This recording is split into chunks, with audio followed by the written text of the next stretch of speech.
I'd like to call the school committee meeting for Monday, March 6th, 2023 to order.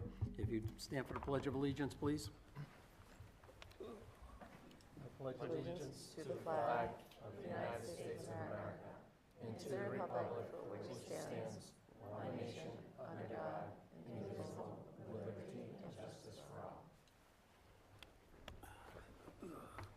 Thank you. If you have any cell phones, pagers, beepers, electronic devices, if you would put them on silent, please, I would appreciate it. Roll call, please, Ms. Gunther. John Nunes. Yep. Mary Waite. Yes. Kathleen Amaral. Yes. Shannon Jenkins. Here. Chris Oliver. Here. Thank you. Okay. At this point, we've allotted 10 minutes on the agenda for public comment. If anyone has any public comment, we ask you to please keep it to 3 minutes to give as many of your colleagues an opportunity to speak, because I will hold it to the 10 minutes. Hi, good evening.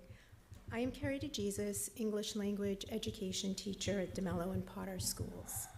Thank you for the opportunity to share our concerns. Many of our colleagues have come before you to speak about important issues regarding money. Tonight, we are here to speak about the important issue of time, specifically the time between 8:45 start for elementary teachers and the 9:05 start for students.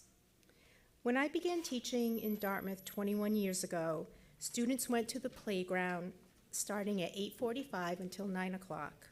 At 9 o'clock, the first bell rang, students lined up outside their classrooms, teachers let them in, and school began at 9:05. Dartmouth administration started implementing changes to this practice about 10 years ago, resulting in an inconsistent mishmash of practices across the elementary schools in the district. There have been many iterations resulting in the erosion of community building among students and among staff. Morning playground time is the only time of day when students get to come together as a whole school. It is also the only time during the school day when all staff, except those on the rotating duty roster, are available to work with each other, consult on shared students, plan student activities and school events, and give and receive advice, etc. This morning time is especially important to the work of reading and math interventionists, related service providers of occupational therapy, physical therapy, speech and language, English language education teachers, and special education teachers. These non-classroom teachers get 70 minutes less prep time per week, despite having 7, 8, 9, sometimes even 10 groups each day of varying grade and academic levels. We are not included in CPT time. There is no time built into our schedules for consulting with classroom teachers or other interventionists regarding shared students. These 20 minutes before the start of the school is vital to our being able to connect and communicate with the many classroom teachers of our students and with each other.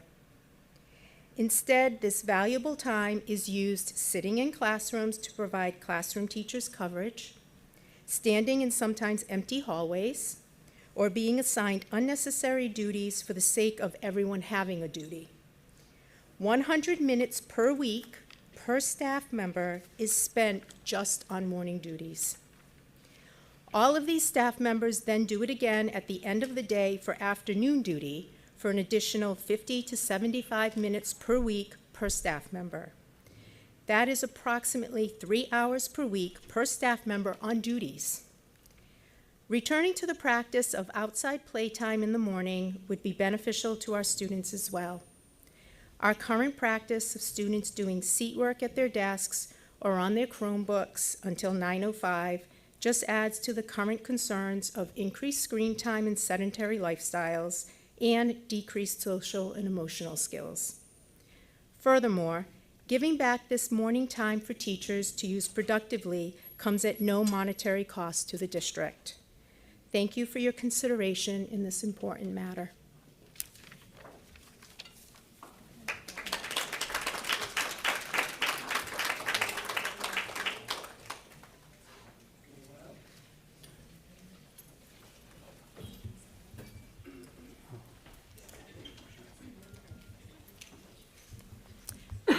Hi, Renee Vieira, co-president at Dartmouth Educators Association. Just recognizing on tonight's budget that you have an old business item of talking about the budget. And would just like to ask you to, let's see, recognizing that Dr. Gifford has just left the district, and that I know you're aware that she was one of the highest paid superintendents in the state, as well as the highest salaried individual in the town. Recognizing the need to get a very qualified superintendent, just please keep in mind that this town needs a good superintendent, someone that's going to do a great job, but we want someone to come here to work for our town, not to come here just for an exorbitant salary. So please just keep that in mind when you're considering the budget next year, and thank you very much.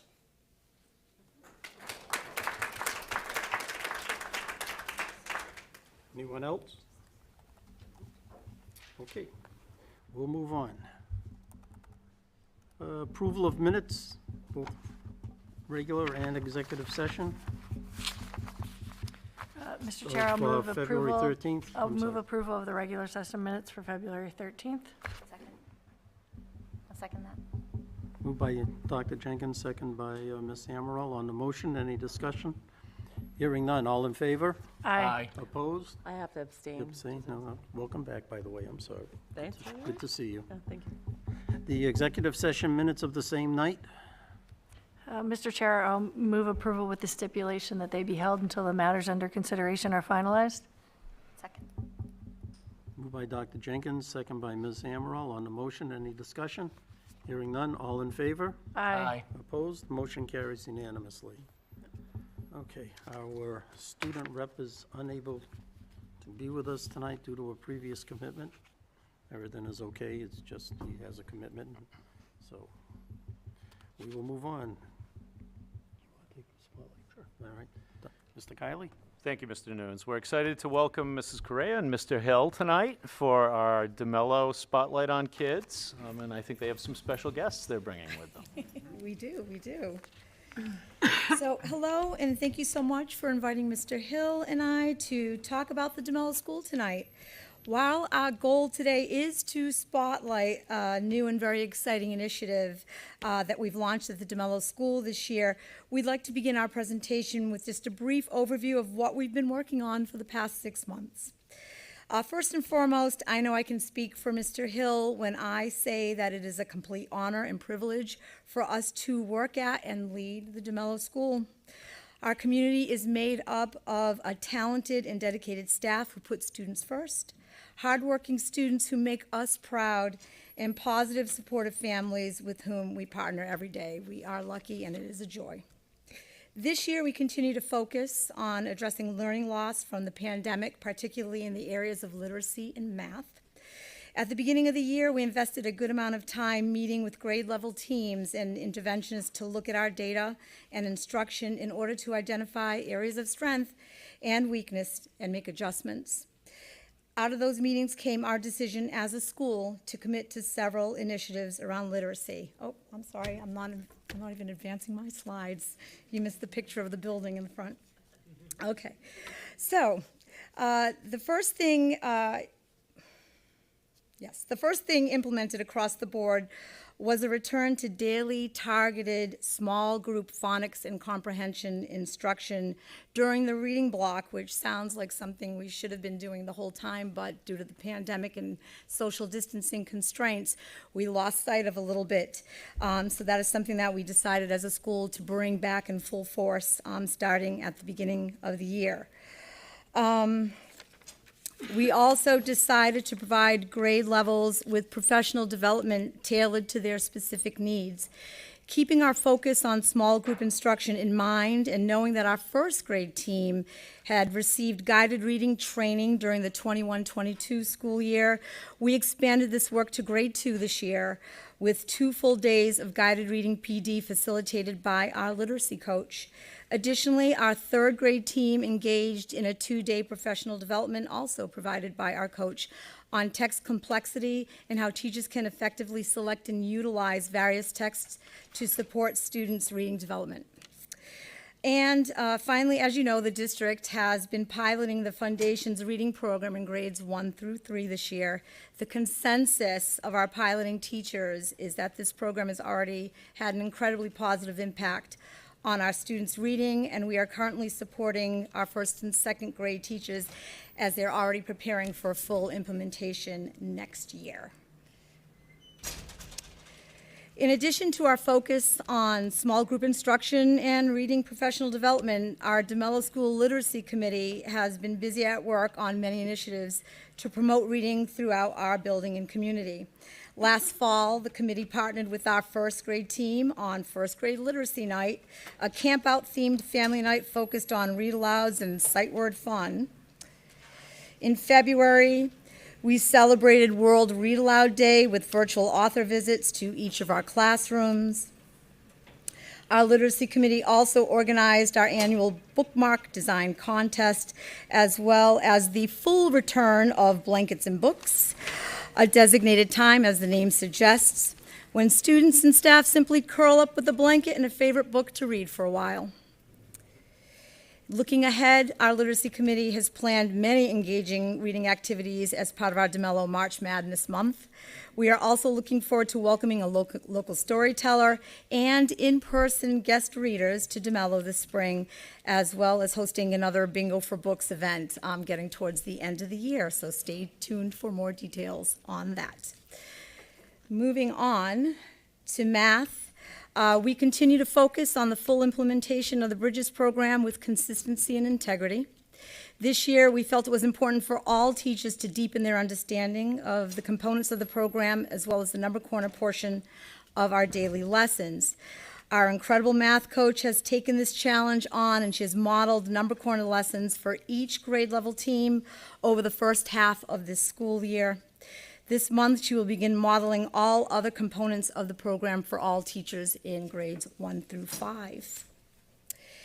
In addition to working hard in Bridges, our students have also devoted 60 to 80 minutes each week this year to completing challenges in ST Math, our computer-based program that develops students' conceptual understanding of math concepts through wordless puzzles.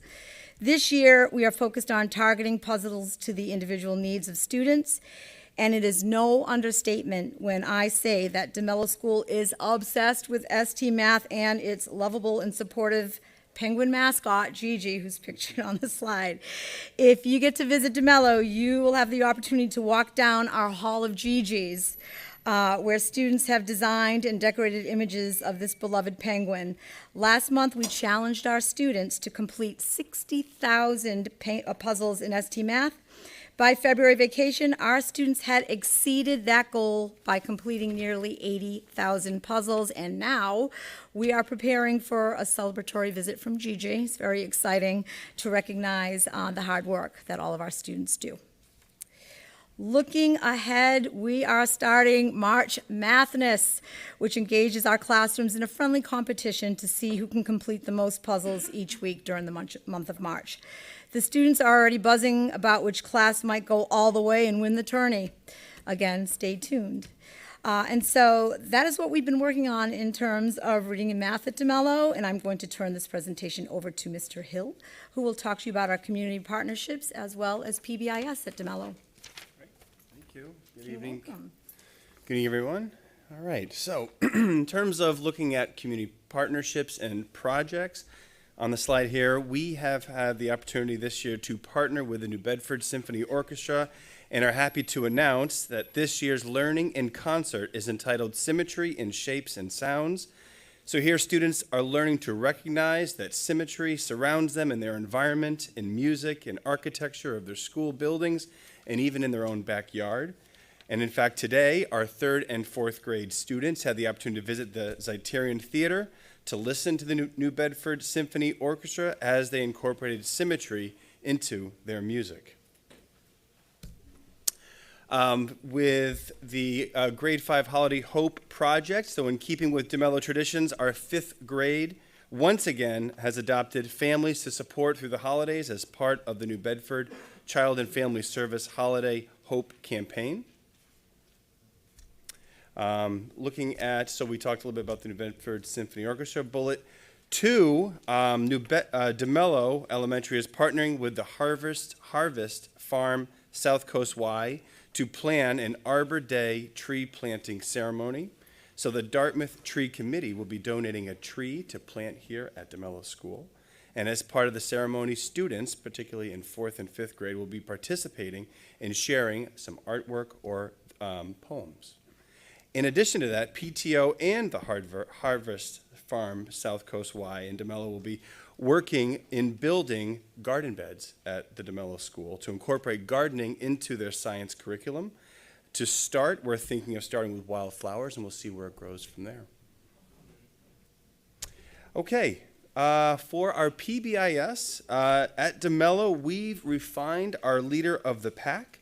Each week, every classroom teacher will assign a student to be leader of the pack.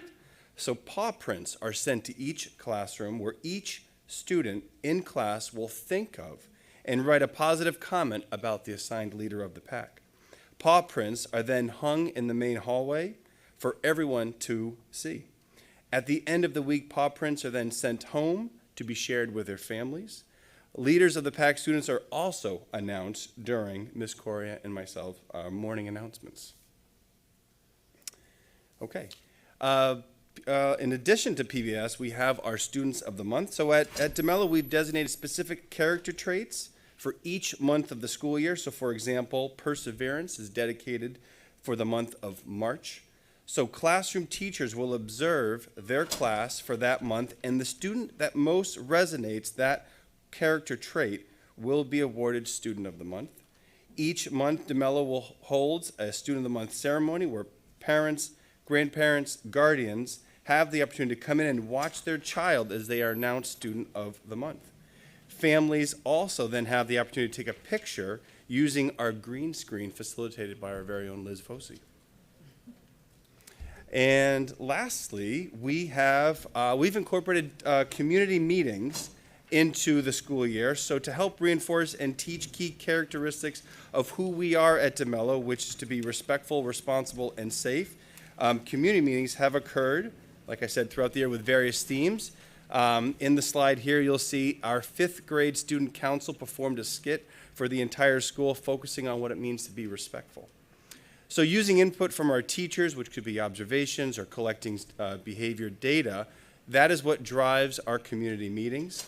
And here at Demello, we are continuously working with our students to provide them with strategies to help improve their problem-solving skills, their ability to communicate with each other to best resolve peer conflict in a safe, respectful, and responsible way. So as a segue, to help build those problem-solving and communication skills, I'm going to turn it over to our very own Liz Fossey, who has done an amazing job in creating and organizing our weekly STEM activities at Demello, which in all honesty is why we're here and what we're here to spotlight. So I'd like to turn it over to Liz, if I could. Hello. My name is Liz Fossey, and I'm the Instructional Technology Specialist at Demello and Cushman. I have the awesome opportunity to work directly with staff and students to ensure the safe and effective use of technology. This role also gives me a unique perspective of the student and staff experience. 2 years of COVID protocols had a major impact on authentic opportunities for communication, collaboration, and cooperation for students and staff. Last spring, teachers identified a need for direct instruction and practice with some of these soft skills, like perseverance, problem solving, and curiosity. We had also been looking for opportunities to increase the rigor of our digital literacy standards. So we began planning for this program to launch in the fall that would provide students and staff with opportunities to learn and practice these targeted hard and soft skills. One major goal of this initiative is to provide students and staff with shared experiences, to build community, and to support a school culture of collaborative teaching and learning. So we launched STEM teams this fall. These teams meet once a month, and each team is made up of 3 different grade levels. Teams are divided into smaller groups of 3 to 4 students to complete challenges. Each STEM team meeting begins with an introduction to that day's skill and an explanation of the tasks that will be completed. Students then have time to complete the tasks with that intended goal in mind. So far, we've practiced communication with Lego building and storytelling, collaboration with game design, problem solving with Hot Wheels challenges, and perseverance with parachute design. We're planning bridge building, coding, and 3D printing design in the coming months. The hard work and encouragement of Demello's teachers and staff have supported the success of this program so far. Some of our amazing teachers have agreed to share their perspective of STEM teams in this video. So we're going to hear from Ms. Farias, Ms. Gamache, Ms. Travasos, and Mrs. Kudo.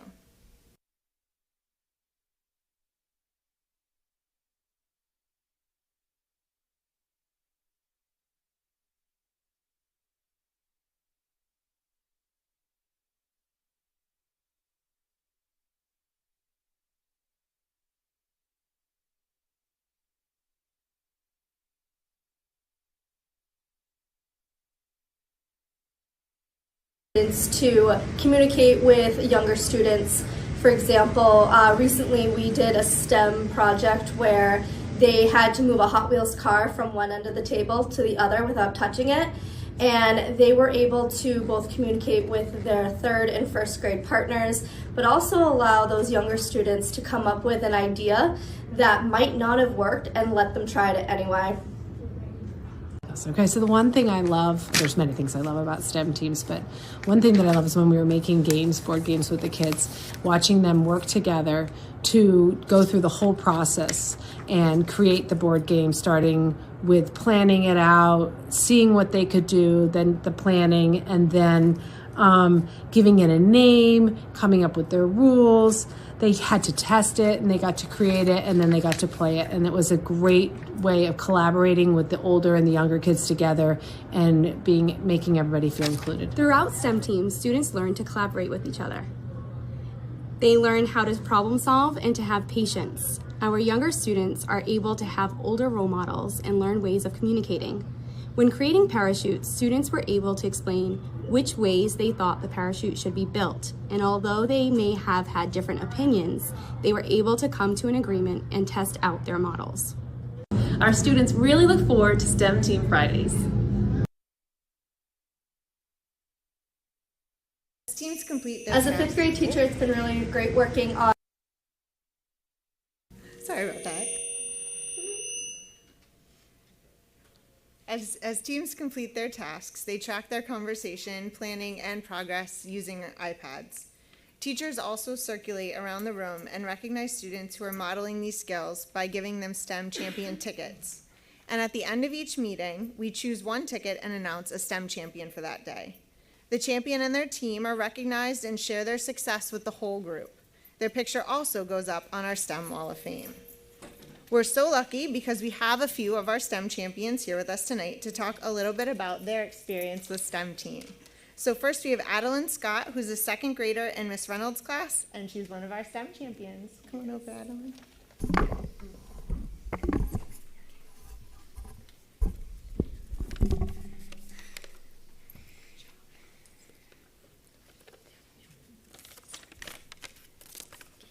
My name is Adeline, and I am in 2nd grade at Demello School. My STEM teams are great because I love solving problems and figuring things out and inventing. My favorite challenge so far was the Hot Wheels cars because we got to be creative. Our best solution was to tape string onto the car and pull it across the table. My team is on the STEM Wall of Fame because we used collaboration to try everyone's ideas. Great job, sweetheart.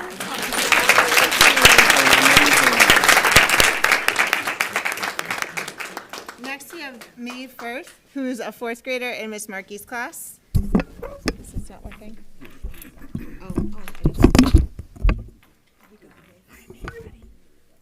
My name is Maeve, and I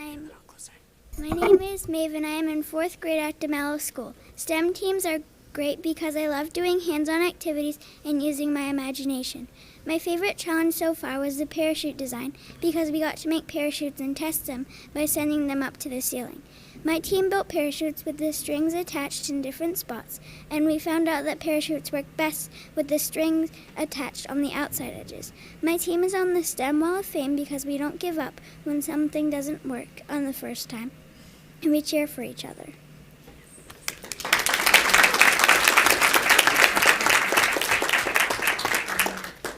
And now we have Bennett Kirchner, who is a 5th grader in Miss Colbeck's class and one of our STEM champions.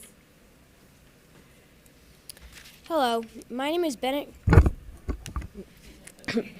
Hello, my name is Bennett, and I'm in 5th grade at Demello School. STEM teams are great because it teaches me how to be a good leader, and I get to work with younger students to complete fun challenges. My favorite challenge so far was the game design challenge, where we practiced collaboration. My team created a dinosaur game where the goal was to reach the prehistoric plane. Players had to dodge dinosaurs and could even find shortcuts swinging with gorillas through the jungle. My team is on the STEM Wall of Fame because we used every team member's ideas to develop our game, and even though we had different ideas, we were able to talk about them and agree on a solution. We want to thank you, the members of our school committee, for your support and present you with these STEM Champion medals that we designed and created with our 3D printer.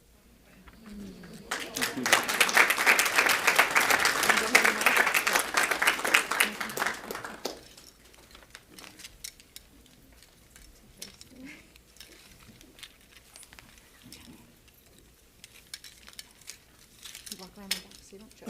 And give these two.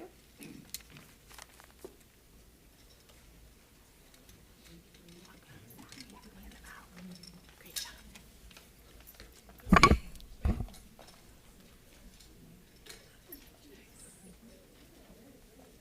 Sure.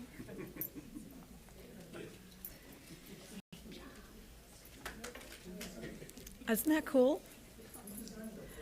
Well, it's our STEM leader, Mrs. Vosey, who designs them. And sometimes you walk into her office and there's no one there, but the 3D printer is going, and you know it's STEM Fridays coming up. We are here to take any questions that you might have about all things wonderful at Demello School. Mr. Oliver? No, I will just say thank you for your presentation. It was very thoughtful and well put together. I always like to hear from your students, and I really enjoy hearing about the monthly STEM activities that after school that take place. So, no, overall, I thought it was very well put together, and it's nice to see all the happenings that are happening at the Demello School. So, thank you to you both. Thank you.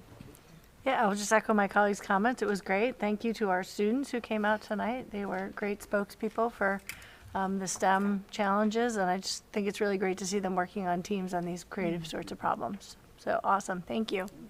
Yeah, thank you. Very nice. Just to see the little ones like Bennett is in 5th grade. When did that happen? But thank you so much. Good work.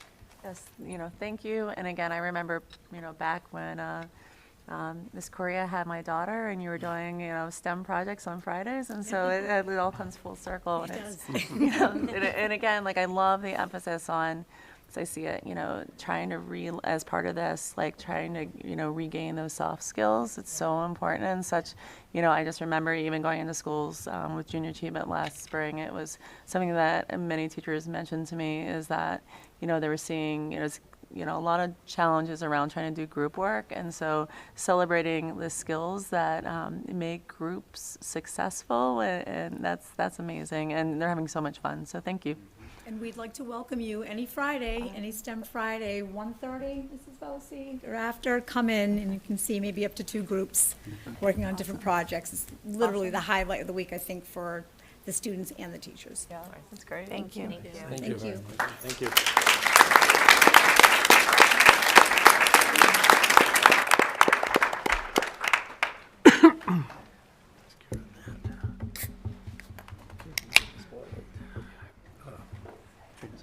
Okay, thank you, Mr. Noon. So at the last school committee meeting, we had some discussion around the 18 to 22 transition program when we were talking about the budget.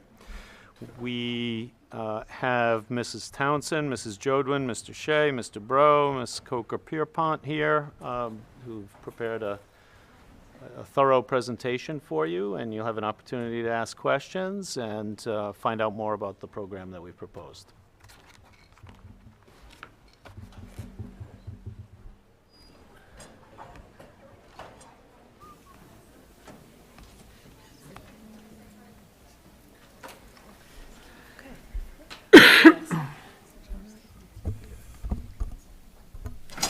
Thank you so much. I'd like to thank the members of the school committee for having us here tonight. I wanted to share a little bit using the slideshow, and before I do that, introduce my esteemed colleagues who have really been the most amazing group of people to work through this process, because it is a very detailed process that we've worked collaboratively over the past couple of years.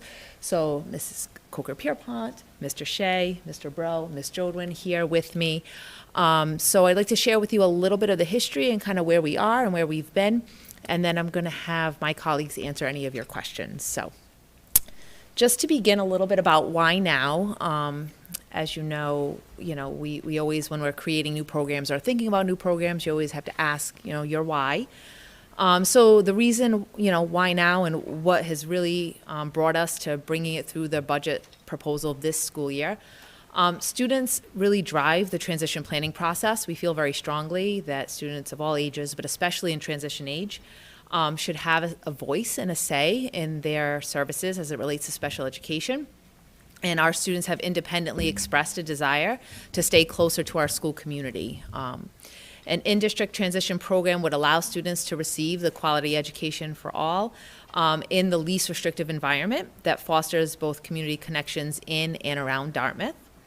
The location that we're looking at within the Dartmouth High School that's being designated for this program has ample space to provide both independence from the students who are enrolled in DHS as 9th through 12th graders, and also opportunities to connect with familiar staff members, as an example through related service providers who would be familiar faces. Students will have a stronger connection to Dartmouth's extracurricular programs, Special Olympics being just one example, which could foster a deeper connection to extracurricular programs after students turn 22, after they've aged out of special education. So there are many components to a robust transition program. This is, a pretty full, but certainly not exhaustive list. A good transition program should have functional academics as part of the day, pre-vocational and vocational skills and opportunities to foster those, opportunities to foster independent life skills, career exploration, supported employment experiences, as well as community connections and volunteer opportunities. So each one of the stars on this slide are topics which are very large, broad topics, which have been discussed at length over the past few years as we've developed the program that made it forward to the budget this school year. So this is our linkage to our 2022-23 district priorities. As you know, we have 3 priorities district-wide: fostering a sense of belonging, providing appropriate instruction, and monitoring understanding. So under the first bullet, we have that students would have an opportunity to build upon the sense of belonging, which is really strong in the grades 9 through 12 program. Mrs. Coker-Pierpont does a wonderful job building that sense of belonging through the school community. And this program would allow them to use what they had in terms of that sense of belonging and expand upon it with a new space, with a new teacher. So still addressing some new faces, but also building upon what they already have. Providing appropriate instruction is going to be focused on both the academic piece, which is academic, functional reading and functional math lessons, as well as direct instruction in those life skills and the pre-vocational skills. So getting ready, all aspects from, waking up in the morning and going through the day, whether it be opportunities for meal planning, meal preparation, getting ready. We really very much want a space that includes almost, mock rooms, throughout to practice, any sort of skills that might happen in a kitchen or a bedroom or a living room. And there's different life skills with all of those activities. And we've thought through that, and, we have a plan for that. Finally, to monitor understanding, the transition planning form is our key tool. Once students turn 14, they're required to have a transition planning form, which is developed as a guide to kind of monitor. And at the end of each IEP cycle, we take a look at their transition planning form, and based on what they have gathered and what they've gained, and they make a new transition planning form, and that's how we kind of monitor progress, as well as the IEP document itself. Feedback? Okay. It's okay? All right. So this is my nuts and bolts slide, the WH questions, if you will. So who will the program serve? It would serve students who are ages 18 to 22 who received a certificate of attendance upon the completion of their 12th grade year. What will the program do? It's going to be a transition program that aligns with our mission and focuses on all of those subtopics of functional academics, pre-vocational, independent life skills, etc. Where will the program be housed? It will be housed at Dartmouth High School in the A Planning Suite, as well as various community sites, because some aspects of the program do require students to be out in the community and doing practicing skills there. The who of the staff would be a certified special education teacher, preferably with a transition specialist endorsement, and 2 teacher assistants.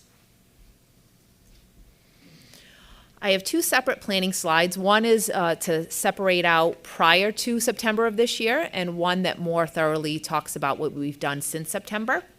So going right back to November of 2020, that's when building-based staff began looking at other in-district programs, looking at some ideas and whether or not there might be a need here in Dartmouth. On a district level, we held conversations from June of 2021 through August of 2021. In addition to holding preliminary meetings beginning in October 2021 through March of 2022. We took our group on the road and visited in-district transition programs in April of 2022. And that was also when we began how we were going to logistically work this into the budget in a way that made sense. Since September of 2022, we have held monthly meetings at Dartmouth High School. I won't read them to you, but these are all the dates of our previous meetings starting in September. We have completed the following bullets to date, the name of the program. So I should have spent a little more time on my first slide, which is titling the program. So we are calling the program ATLAS, which stands for Advancing Towards Life After School. And while, you know, we love the name and we've fallen for the name, it did take some time to develop that and find the perfect acronym. So, so we're really pleased to bring that forward. Finalizing the space and how that space might be utilized happened during those meetings.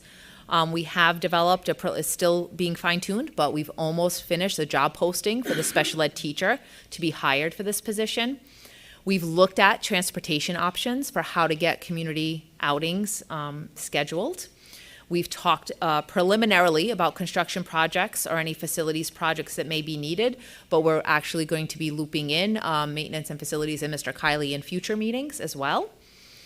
And we've looked at opportunities to either use donations or grants for furnishing the space. I know that I have volunteered my dining room set to go to the dining room space, so there's one down, but our next meeting is tomorrow, so this is very timely. We are meeting again in our monthly schedule tomorrow morning.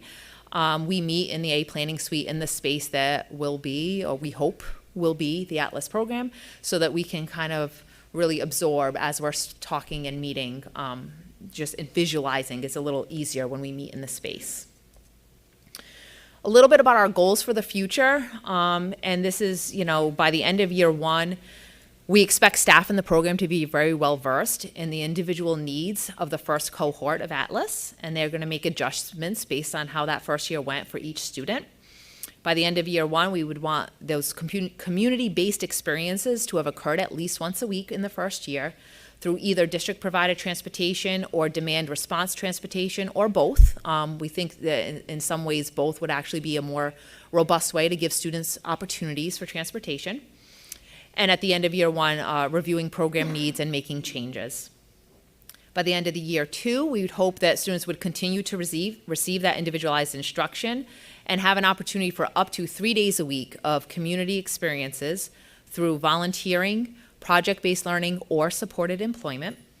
And as always, as is the end of every year, review those program needs and make changes if necessary.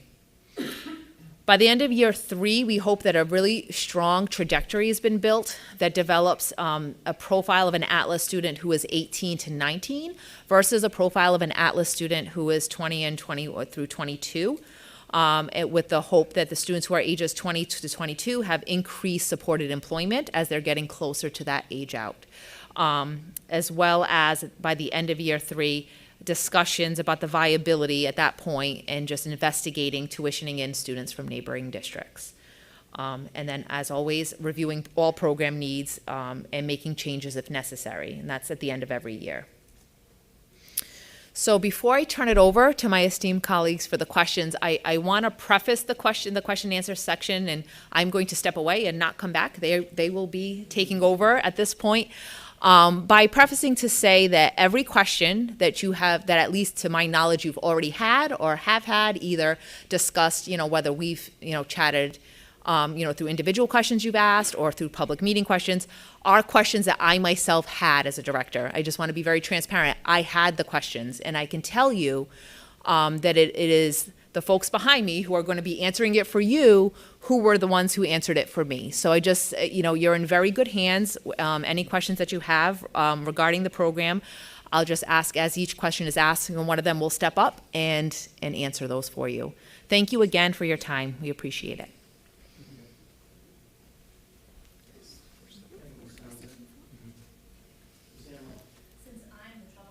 I think I should go first. Oh, you're not. I think I was in on this. Well, thank you. First off, I want to say something really important is that you do have exemplary staff here. We're very lucky. I've reached out, I think I reached out through somebody else, Mr. Capello, to, I'm not going to cry, but share my appreciation for bearing witness to the reality that the students that you serve are often, their needs are complex, yet, I don't want to give away it, I was able to bear witness to a situation that could have gone a certain way, and I saw my son in your care. It wasn't my son, but I was putting myself in the shoes of that individual, and the way in which you all sprung into action, offering the respect and dignity to this student was top-notch, and I reached out at that time to share my appreciation for that. Mr. Bro, I think I've known you for many years when you were in college, and on Saturday mornings, very early. If I may say, Bridgewater State University has an incredible child CPDC program, a child physical development program that my son had been part of up until the pandemic. It's for students to receive some really great, that's where my son learned how to dribble a basketball and a little bit ride a bike he still needs help. But, so Mr. Bro is dedicated just for way long before, employment here. And then I do want to say that, Ashley, I hear from parents all the time, and, when you're an excellent teacher and the students and the families trust you,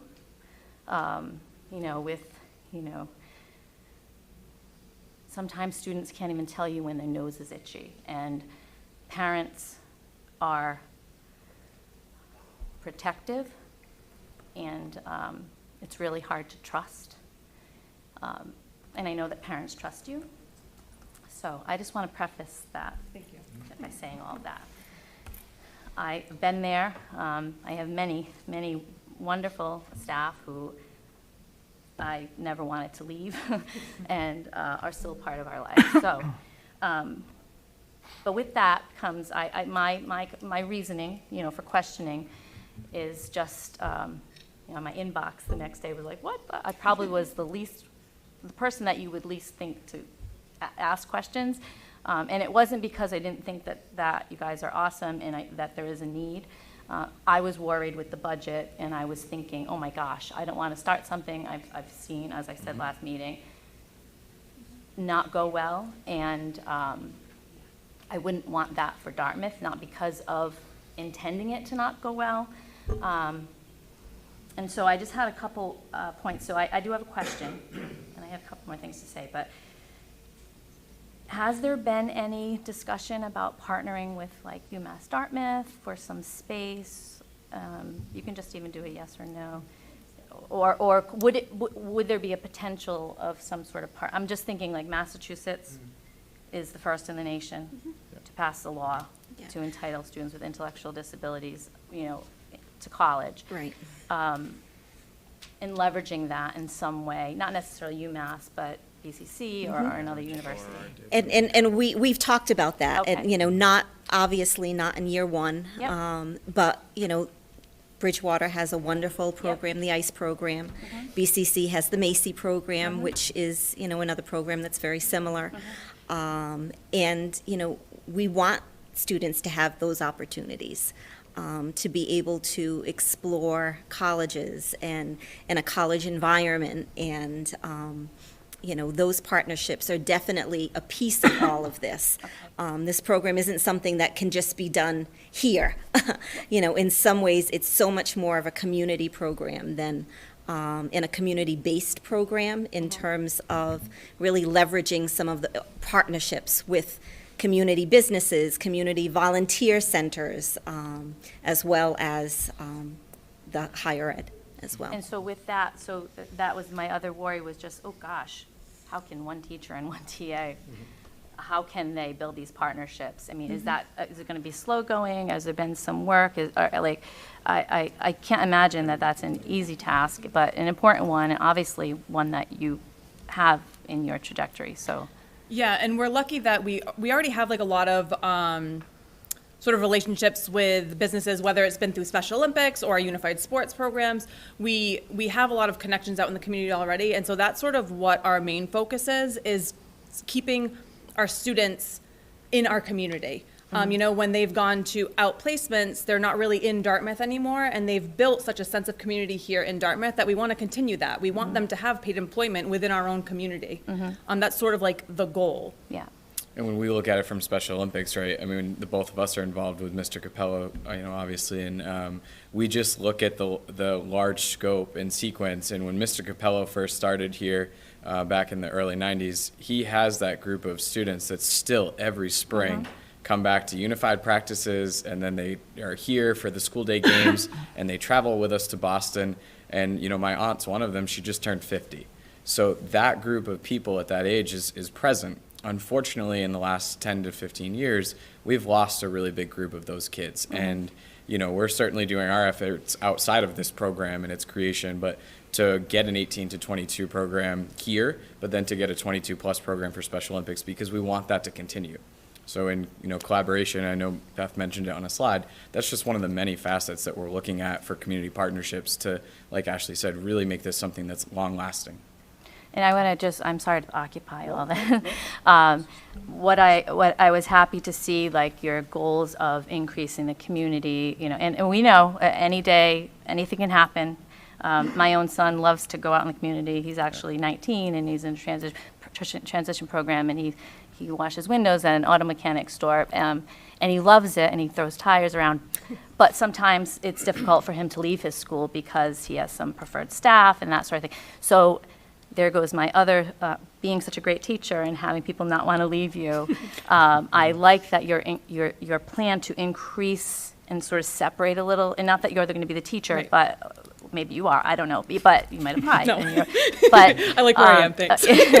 But, yes, yeah. But, because the reality is, as a parent, I know a little bit more because I work in the field, but there's that federal entitlement, that end date of the day you're 22, you no longer are in that school building. And so unless perhaps they could gain employment here and still stay here as an employed person, but increasing those outside opportunities to kind of soften the blow And when that's that something that we've hard discussed wall at length comes. because that age of 22 is a hard stop, and that can be really difficult for families. We want to set the families and our students up for the most success possible when they reach that age of 22. So that's why we want to make sure that they have that paid employment out in the community, and they're out in the community as much as possible so that it's not a huge, shock to them when that 22 years comes. And Yeah, then it's last, a real phase out, right? Yeah. There are two transitions here. They're the ones where they're going from Ashley's program into what could be this program, and that's the other thing.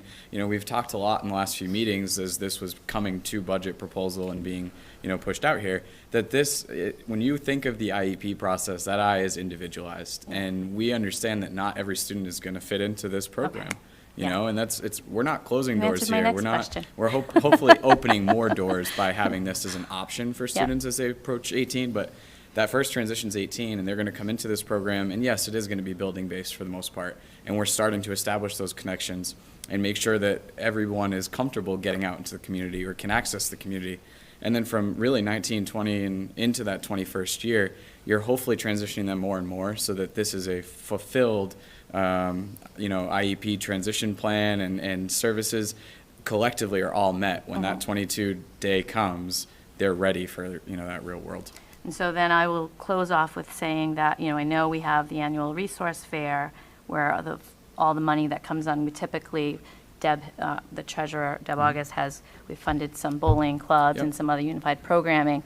Perhaps I could talk to the CPAC and we could help fund some of the needs for That would be amazing. Fantastic. from the May event.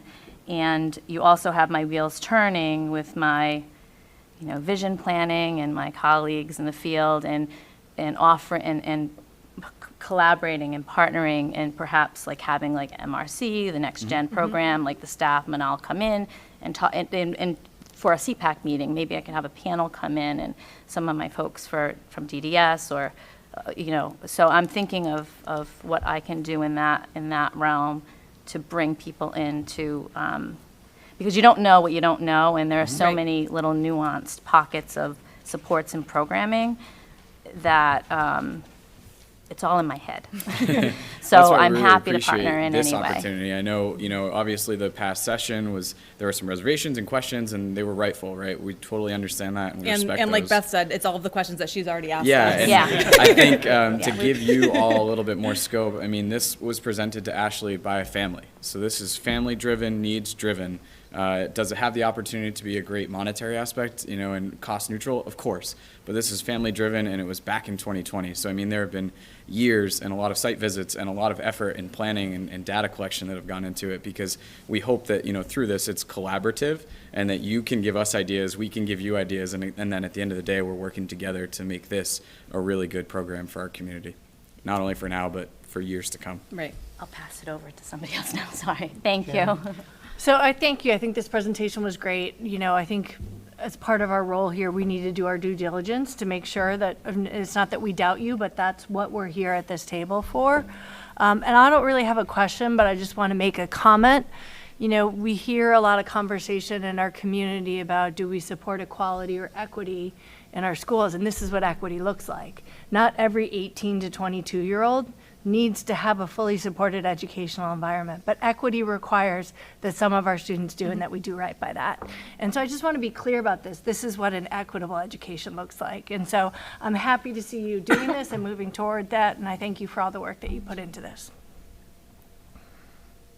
All set, Shannon? Mm-hmm. Okay, no problem. Not trying to rush. No, I'm good. Mr. Oliver? Thank you, Mr. Chair. Thank you, everyone, for your presentation this evening. I certainly appreciate it. Having been on the SMEC board, the chair of the SMEC Board of Directors for well over 10 years now, I'm very familiar with 18 to 22 transitional programming. And I do have some questions, some concerns, some questions, and I have no doubt that this group of talented individuals will be able to answer them for me. It's great to see that it's homegrown, that it was a family that came to this group to have this discussion. I'm all about keeping students here in Dartmouth if we can, right? That makes the most sense. It's the least restrictive environment. It's in a place that they know. So a couple of questions that I have is, first of all, there's obviously, there are some changes happening right now with our special education director. Who's going to be overseeing this program moving forward? Because there'll be a special education teacher, there'll be paras, but who will ultimately be overseeing the logistics of it? Who will be overseeing the logistics of the program? So, I'll speak as the building principal, but as someone I joined in late, I'm not gonna lie. I started last year. They had already spent a year having these conversations, and I joined in. Obviously, it's housed at the high school. It will be a partnership between as the facilities of us, we're gonna be responsible for it. As the program basis of it, it will be a central office supervision on that side of it. So it'll be a shared role. When we've talked about this, is that it'll be in my building. We'll be responsible for all of the facilities, the support of it. As in the supervision of it, it does fall more in that central office new director between Lori and the new director. Okay, so stay right there, Yep, Ryan. I'm not going anywhere. Mr. Shea, so you might be able to answer my next question. So obviously, one of the key pieces of any 18 to 22 program is the importance of getting students out, or these young adults out into the community, right? Absolutely. For job experiences, for any number of things. So what is the plan for, one, transportation? Yep. And two, who's going to be, it's not just transportation, there's the logistics around the transportation as this program goes. So do we have a vehicle secured yet? Because here's my concern, right? Yep. If we're going to be opening, the goal is to open this program next school year, it's in the FY24 budget, right?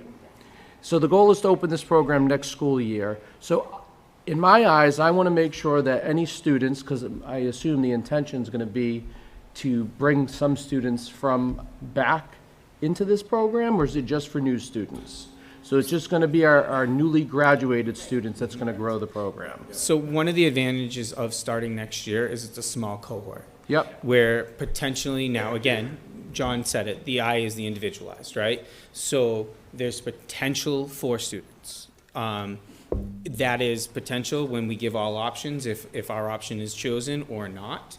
But that's what we're looking at. And one of the reasons why we wanted to start with this year coming in is because we know we have a cohort of small group students that allows the teacher a year to really build those community connections as we spend that time. One of the things that we talked about is there's a year 1-2 phase for the students in there, and then there's the 20 to 21, 22 student, right? So those first 2 years are really working on, and I'll get to transportation in a second, I promise. I'm coming back to it. Is working towards building out like how to fill out a resume, how to get yourself employed. The other side of the communications is working with the outside services, whether it's ADA services or whatever. In our proposed budget, there is a proposed budget for a vehicle. In that still keeps us at net zero right now in what we're spending, what we would spend on 4 students versus not. So that is part of the job qualifications. And I'm sorry, not to stop you, but you said 4 students was what we're looking at? Potentially. Potentially Yep. 4. And again, everything's individualized, right? So like I can't guarantee a number understood.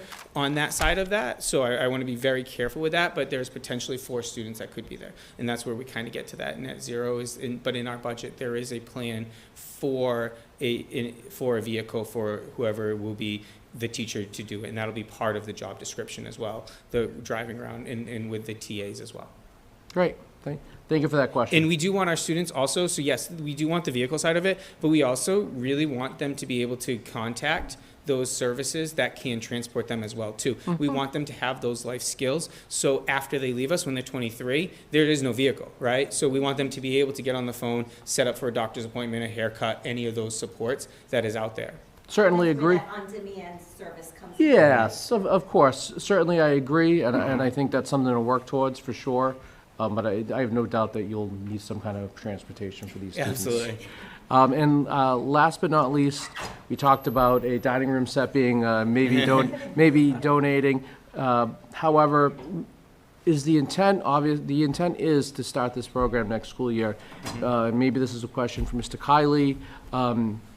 I have no doubt. I have the utmost respect and confidence in our maintenance department, but obviously, these students need life skills, right? So will we have an area ready to go by next school year? Yeah, we're actually meeting about it tomorrow. We've looked at the space preliminarily. It's a great space. It has a lot of positive points for a program like this. Okay. It has office space already built in. It has several large areas, one large open space. It has a conference room that's sort of like a natural classroom type space already in it. It has a kitchen. So it's a great space for it. I think that, we're going to talk about specifics. I think it's doable, absolutely. I'd like to note that the vehicle, you already approved a request for a vehicle in the capital improvement plan. So that's up at Town Hall. We've not met on that yet. My understanding is that they're talking about by the end of March having the initial meetings on capital improvement plan requests. Okay. So that, certainly your support on this program will help determine, our push towards hoping to, secure that vehicle, the funding for that vehicle in the capital improvement plan process. But we also have monies built in to the operating budget to support this program and to get it up and running as part of this proposal. So I think we can do it, yeah. No, I'm happy to hear that. And from my point of view, you certainly have my support. It's just obviously a lot of questions. When we were at the budget subcommittee meeting when we first heard this, I really had no idea that these meetings had been taking place. We were never I don't believe we were ever briefed on any of the surroundings around the 18 to 22 program. So it's certainly, this presentation in my eyes was certainly very helpful. I have no other questions. Thank you. Thank you. Thank you. All set, Chris? Mary? Oh, no, I just wanted to say, again, first of all, an excellent presentation. I think it's, again, I'll just echo my colleagues. I think it's such an important program. If we're able to offer, and it sounds, and the amount of work that you've already put in, and just, foreseeing all the potential challenges and the thoughtful, survey of the area that you're going to have and everything else and the life skills. I think, again, it's certainly much needed. I'm a full believer in trying to keep our students here. And again, having those community, just everything we talk about is being inclusive and bringing our members of our school community and making them feel truly a part of Dartmouth. And again, we don't want to lose that, And so, thank you so much for articulating this program and all the work you've put in. And, I think it's an exciting opportunity for our families. And, and again, I always defer to Ms. Amaral on these, questions, and I appreciate all my colleagues' questions. But, again, I'm very pleased to see, that we'll be able to do this for, these students. So that's great. Thank you. Kathleen? No, I can't tomorrow. I have to leave really early for the State House, a big important event, Legislative Advocacy Day.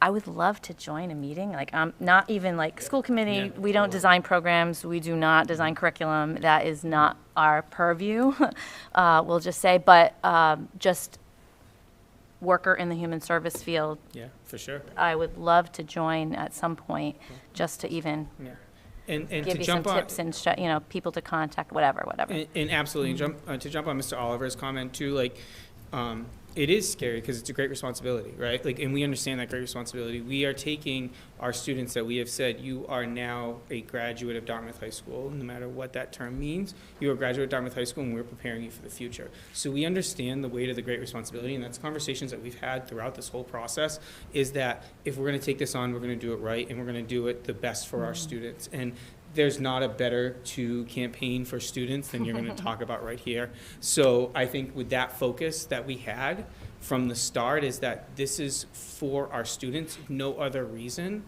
that we understand that it is scary and it's a great responsibility, and we understand that and we're taking that seriously.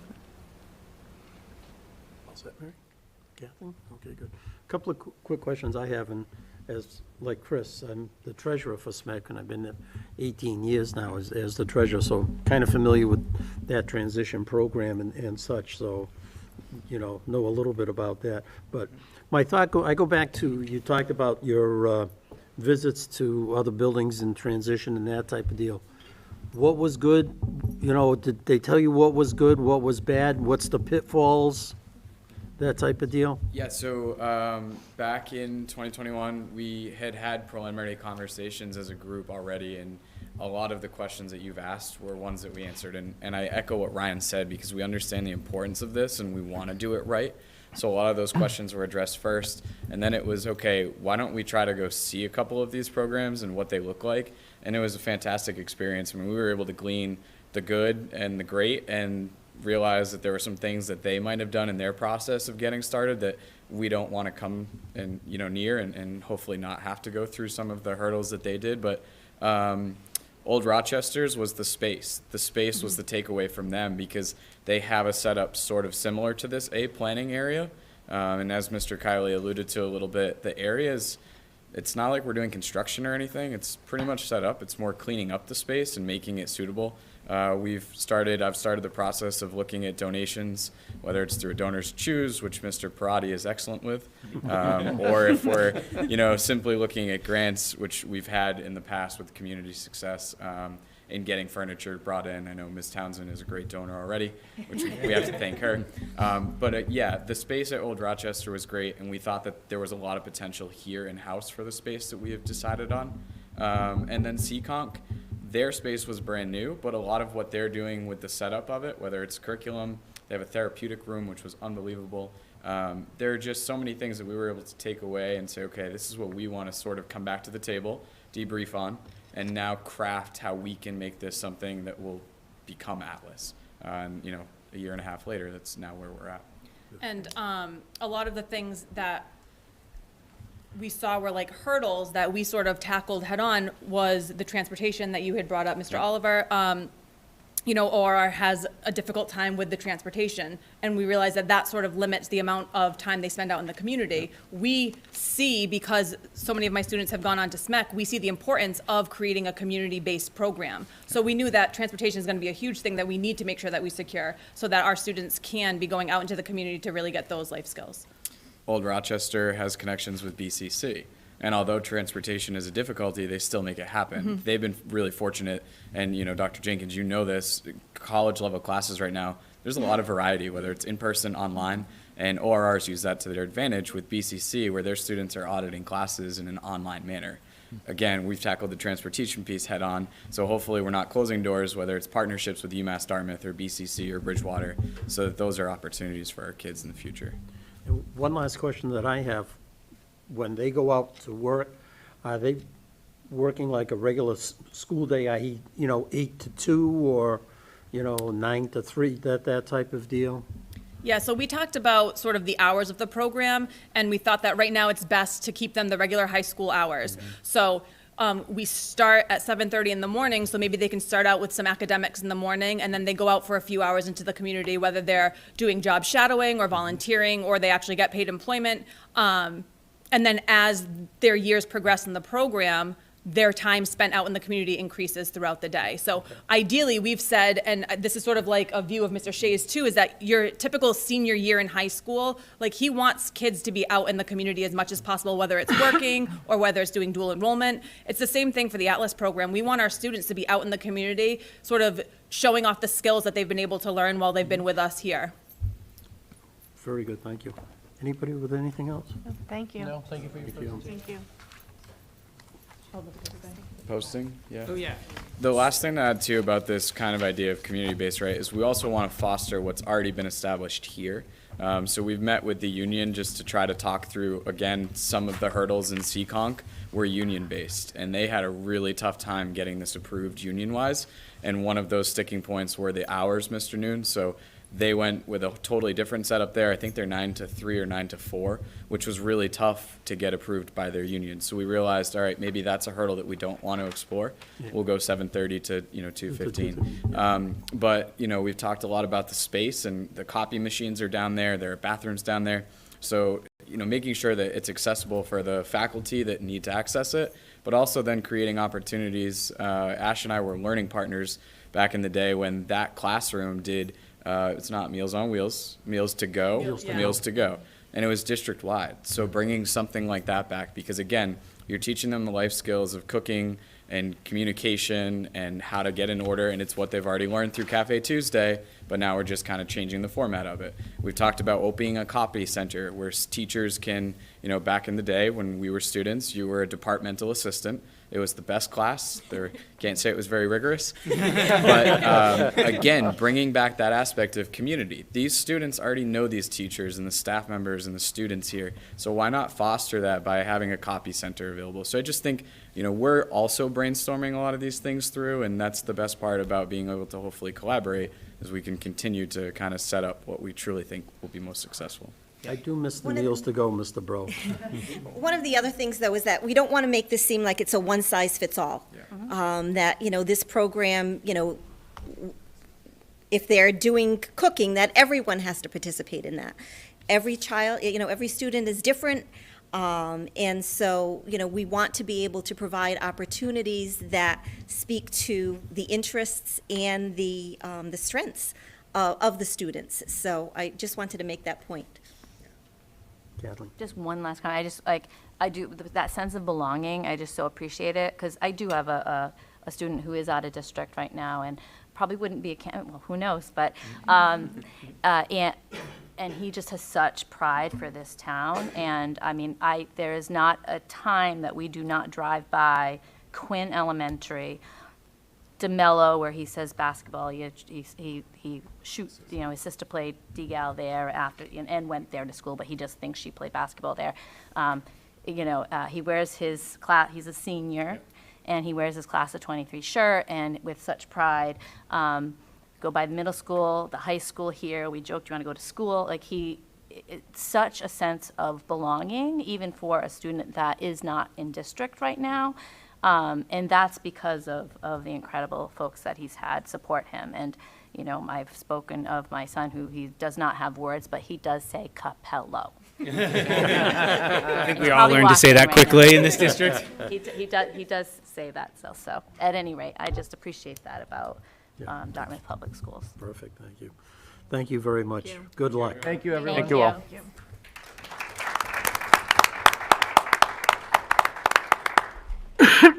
Okay.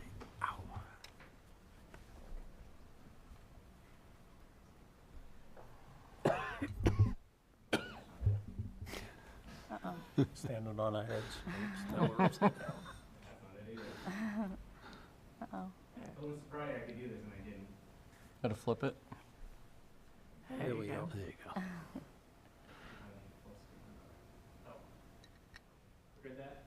Good. That's good. Thank you, Mr. Shea. All right. Old business, superintendent search update. Mr. Oliver? Sure, I will take See it. Mr. Hardy here also? He is here. Mr. Hardy is here. Thank you, Mr. Chair. Thank you, Mr. Kiley. We had quite a week last week. It was a marathon week. We met many nights. Katie, you can come on up too. Katie's here. I Yep. apologize. That's all right. She was sitting on the Katie, side. as you know, Katie and I were co-chairs of the committee. And I would like to start off with taking the opportunity to thank all the members of the search committee. It was a great group. We certainly had some debate, some healthy debate back and forth, but we were all very respectful. And at the end of the day, we came together and we made some decisions. So I'd just like to take this opportunity to thank Eric Bosworth, Sandra Chica, Kate Genther, Kyle Granfield, Dr. Shannon Jenkins, Mary Lynch, Katie Paveo, Kyle Ross, Peter Rossi, Trudy Santos, Ryan Shea, and Renee Vieira. Am I missing anyone? I think that is just myself. That's all right. Good job. So I'm going to pass this down before we get started. Just one page. Okay, this is the memo. Do you want to say, I will be happy to read this? It's up to you. I'll be happy to read it as well. Sure. Very good. Good evening, everyone. This is from the Dartmouth School Committee from the Dartmouth Superintendent Search Screening Committee. 13 candidates submitted packages for the position of Superintendent of Schools in Dartmouth. Dartmouth Search Committee reviewed all the applications, and after a series of preliminary interviews and much discussion, voted to submit the following candidates to the school committee for consideration as the next superintendent of schools. The candidates, which are listed in alphabetical order, are Dr. Jason DeFalco, current superintendent of schools at the Blackstone Millville Regional School District in Blackstone, Massachusetts. Dr. DeFalco has held his current position since 2018.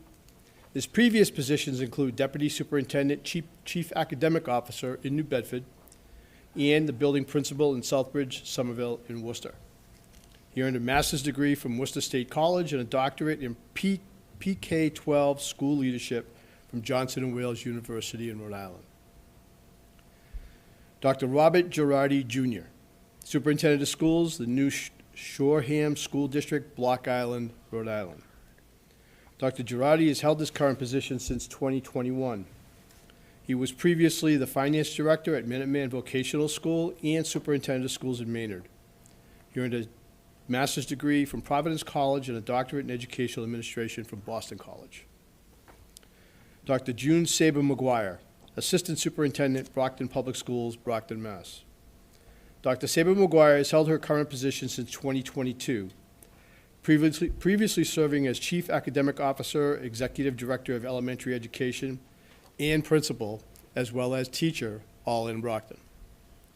She earned a master's degree from Cambridge College, a Certificate of Advanced Graduate Study, which is referred to as a CAGS degree, from Bridgewater State College, and a doctorate in Educational Leadership from Boston College. Fourth, and certainly not last, Andrea B. Schwab, Dr. Andrea B. Schwab, Assistant Superintendent in the Wareham Public Schools. Dr. Schwab has held her current position since 2014, previously serving as Principal and Assistant Principal in Falmouth, as well as an Assistant Principalship in Duxbury. She earned a master's degree from Salem State University and a doctorate in Educational Leadership from Northeastern University. All four of these candidates have been contacted and are very eager to continue in the process. I'd like to start off by thanking you for your time, Mr. Hardy. Certainly, it was great to have you there and walk us through the process as always. The cookies were good. The cookies were good, thanks to Katie. Absolutely. I guess I'll just start off, and Katie, please chime in, or Jim.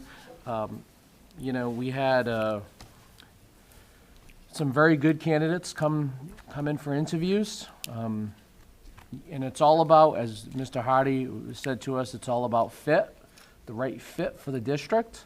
And we felt at the end of the day that we believe that we should send 4 names forward to the full school committee, giving everyone the opportunity, these 4 candidates, for a second interview and to take part in the site visits.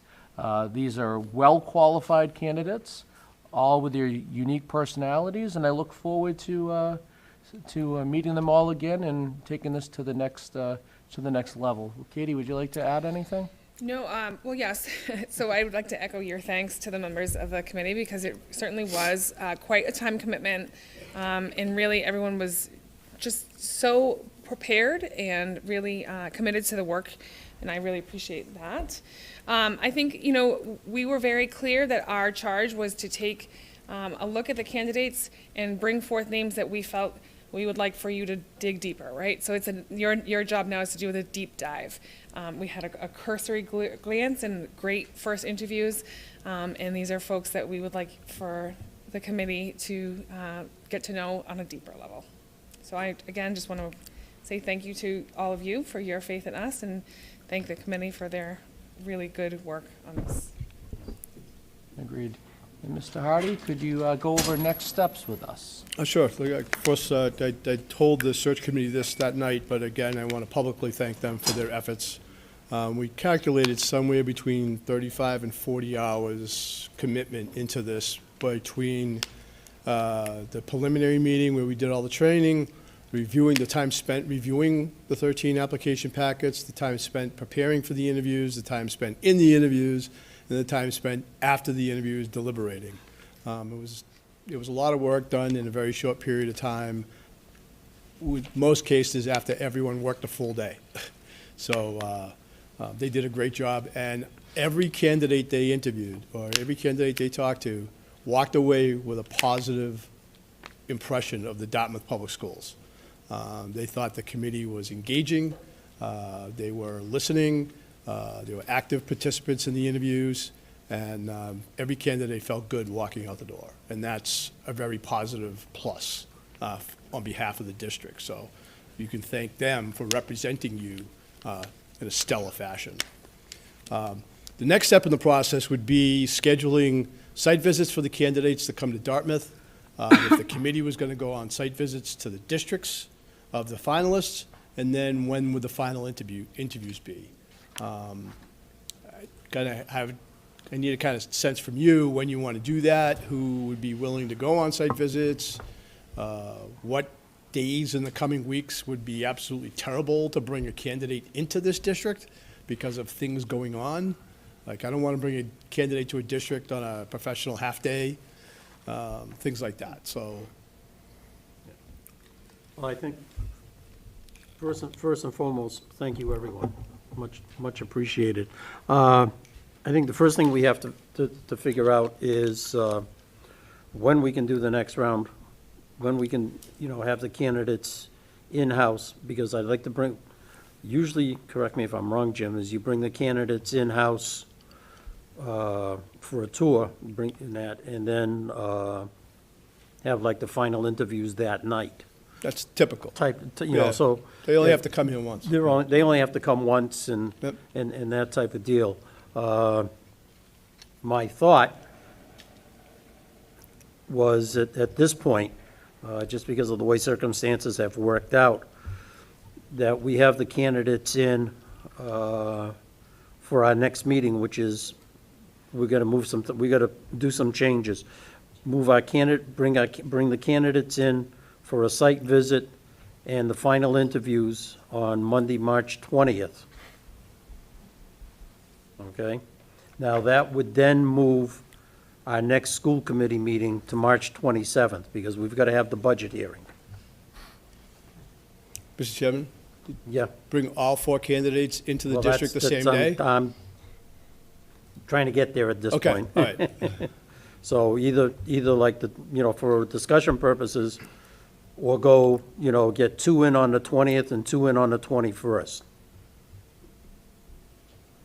Shannon? So I'm just going to fall on my sword and apologize to everyone. I know we had looked at the week previous. I have been called into a work trip that I cannot get away from. So I will apologize if this throws off everyone's No, schedules. it does. It moves it back a week. That's I all. understand. I just No want big- to, make it clear, this one's on me. No. I'm sorry. worried about it. So, but, No need to- no I will need make to that work apologize. since I'm the troublemaker from the week of the 13th. I think it's important that you're there. Yeah. You're where you have to be and where you have to be, so we'll make it work. And I just want to echo everyone's comments that the committee was really great. There was actually a lot of laughter in the room, which, having served on search committees, is not usual. And so I think there was good relationships, and everyone came and they really did, I think, show Dartmouth off everything that's great about this community. So it was a really good committee to work on. And thank you to Chris and Katie for co-chairing the committee and making sure everything ran smoothly. So the 20th and the 21st works for me. I will make that work. Wait a minute, the 21st is...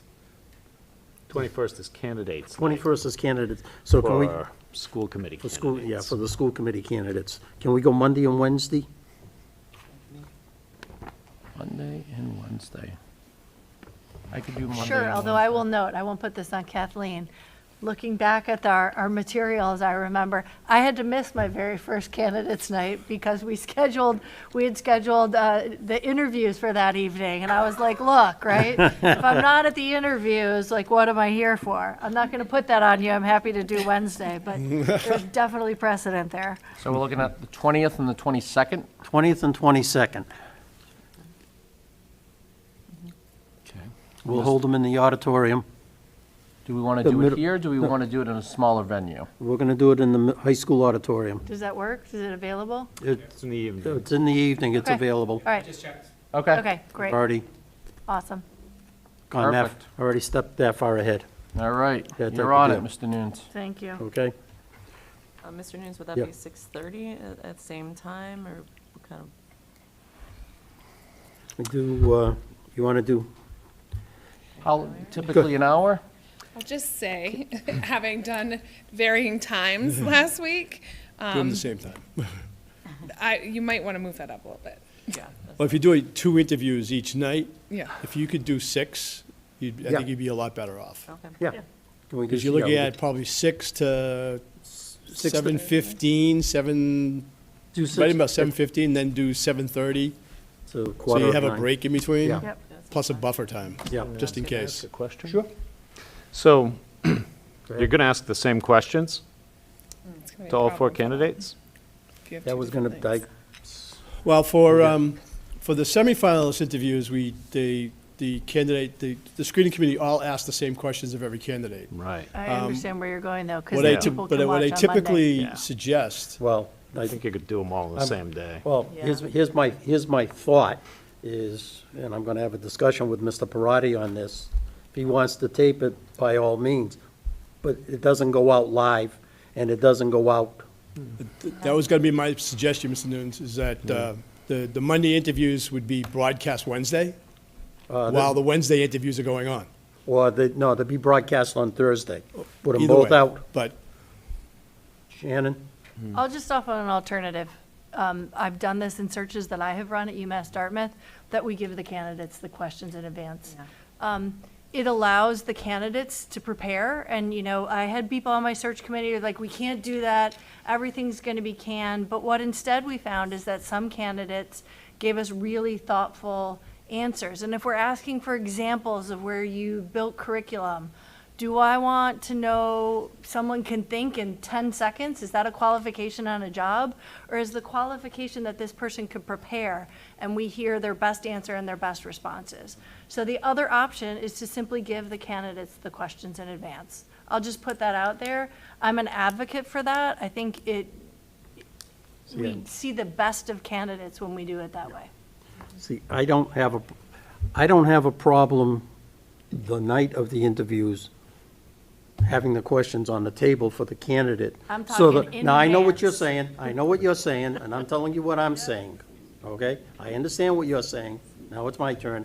I'm saying they have the questions there, and they're able, you know, as they're being read, they're able to follow along. Yeah, that's what we did. For Yeah, I know. we gave the questions to them as they showed up. Yeah, and that way they can, if they get, not if they get hung up, but, they can go back and just kind of glance at it type of deal. So, because go ahead. What else? So the other thing we have to think, 2 things we have to think about. So what have we decided on that? It's not clear to me on that. What's that? Have we decided to give them the questions in advance or and just let the interviews be streamed? Or have we decided to just put them on the table? I think No, we we're have gonna- 2 alternatives there and we haven't discussed Number one, them. we're not going to stream the interviews. I don't want the interviews streamed. No offense, Mr. Nunes, but I think that's a decision that the committee makes. Okay, I don't want the interviews streamed because I don't want, if we don't give them the candidates the questions, but I also don't want the candidates watching and being able to sit here and say, oh yeah, that's a good idea, I didn't think of that, or boy, did he or she fall flat on their face, that, that boy, they're way off. I don't know, I just would prefer to have everybody cold out of the box. Chris? We have a consultant in the room. I'd like to hear his opinion. I see both sides of this. I do believe that having the interviews broadcast, particularly since they're not all done in the same day, may give an unfair advantage to somebody interviewing later in the process, simply from, and it may happen anyway, simply if there's a print media person in the room who writes up a summary in the local newspaper, so it may be unavoidable. There's only really one way of guaranteeing that is do them all in one day, but that's, now you're really kind of talking about a Saturday in order to be able to pull that off. As far as, there's no right way or wrong way as far as conducting the interview. Generally speaking, to help avert the problem with preconceived questions or being able to see the other questions. My recommendation is always you have at least one question you're gonna ask everybody else, everybody. That's your baseline question. Then you tailor the rest of the questions based on the candidate. You're gonna get their application packets, you're gonna see their background, you're gonna see where they've worked, their job experiences. And then you tailor 2 questions to that candidate. So even if the next candidate hears the interview, the questions you're gonna ask the second candidate might be different than the first candidate. They might be similar, but they might be different. But you have that one question you've asked everybody, that's your baseline, that's your point of comparison between the 4. There's a lot of positives to Dr. Jenkins's method. I've seen it work. I've seen it work greatly. I've seen it where you couldn't have told the difference of whether they got him ahead of time or whether they got him Surprisingly. right in front of them, because people still stumbled out of the box, and, you know, a smooth interviewer isn't going to affect them at all. If someone is good at participating in interviews, whether you give them to them ahead of time or you give them to them that night, you're going to get the same thing. What it does help is the people who don't interview well but have a lot of knowledge. And you kind of get a sense of really what their thought process is, because they've had time to think about it. So there's pros and cons to both. Neither one is wrong, neither one is right. That's really a matter of preference for the committee. I do like, if I still have the floor. Sure. I do like the fact of having each candidate each person ask one of the same question to everyone and tailor the rest. I do like that. As far as, I have a copy of the questions the screening committee asked. So all 4 of these candidates did well on these questions, or they wouldn't have been brought forward to you. So it'll kind of give you a baseline of knowledge going forward.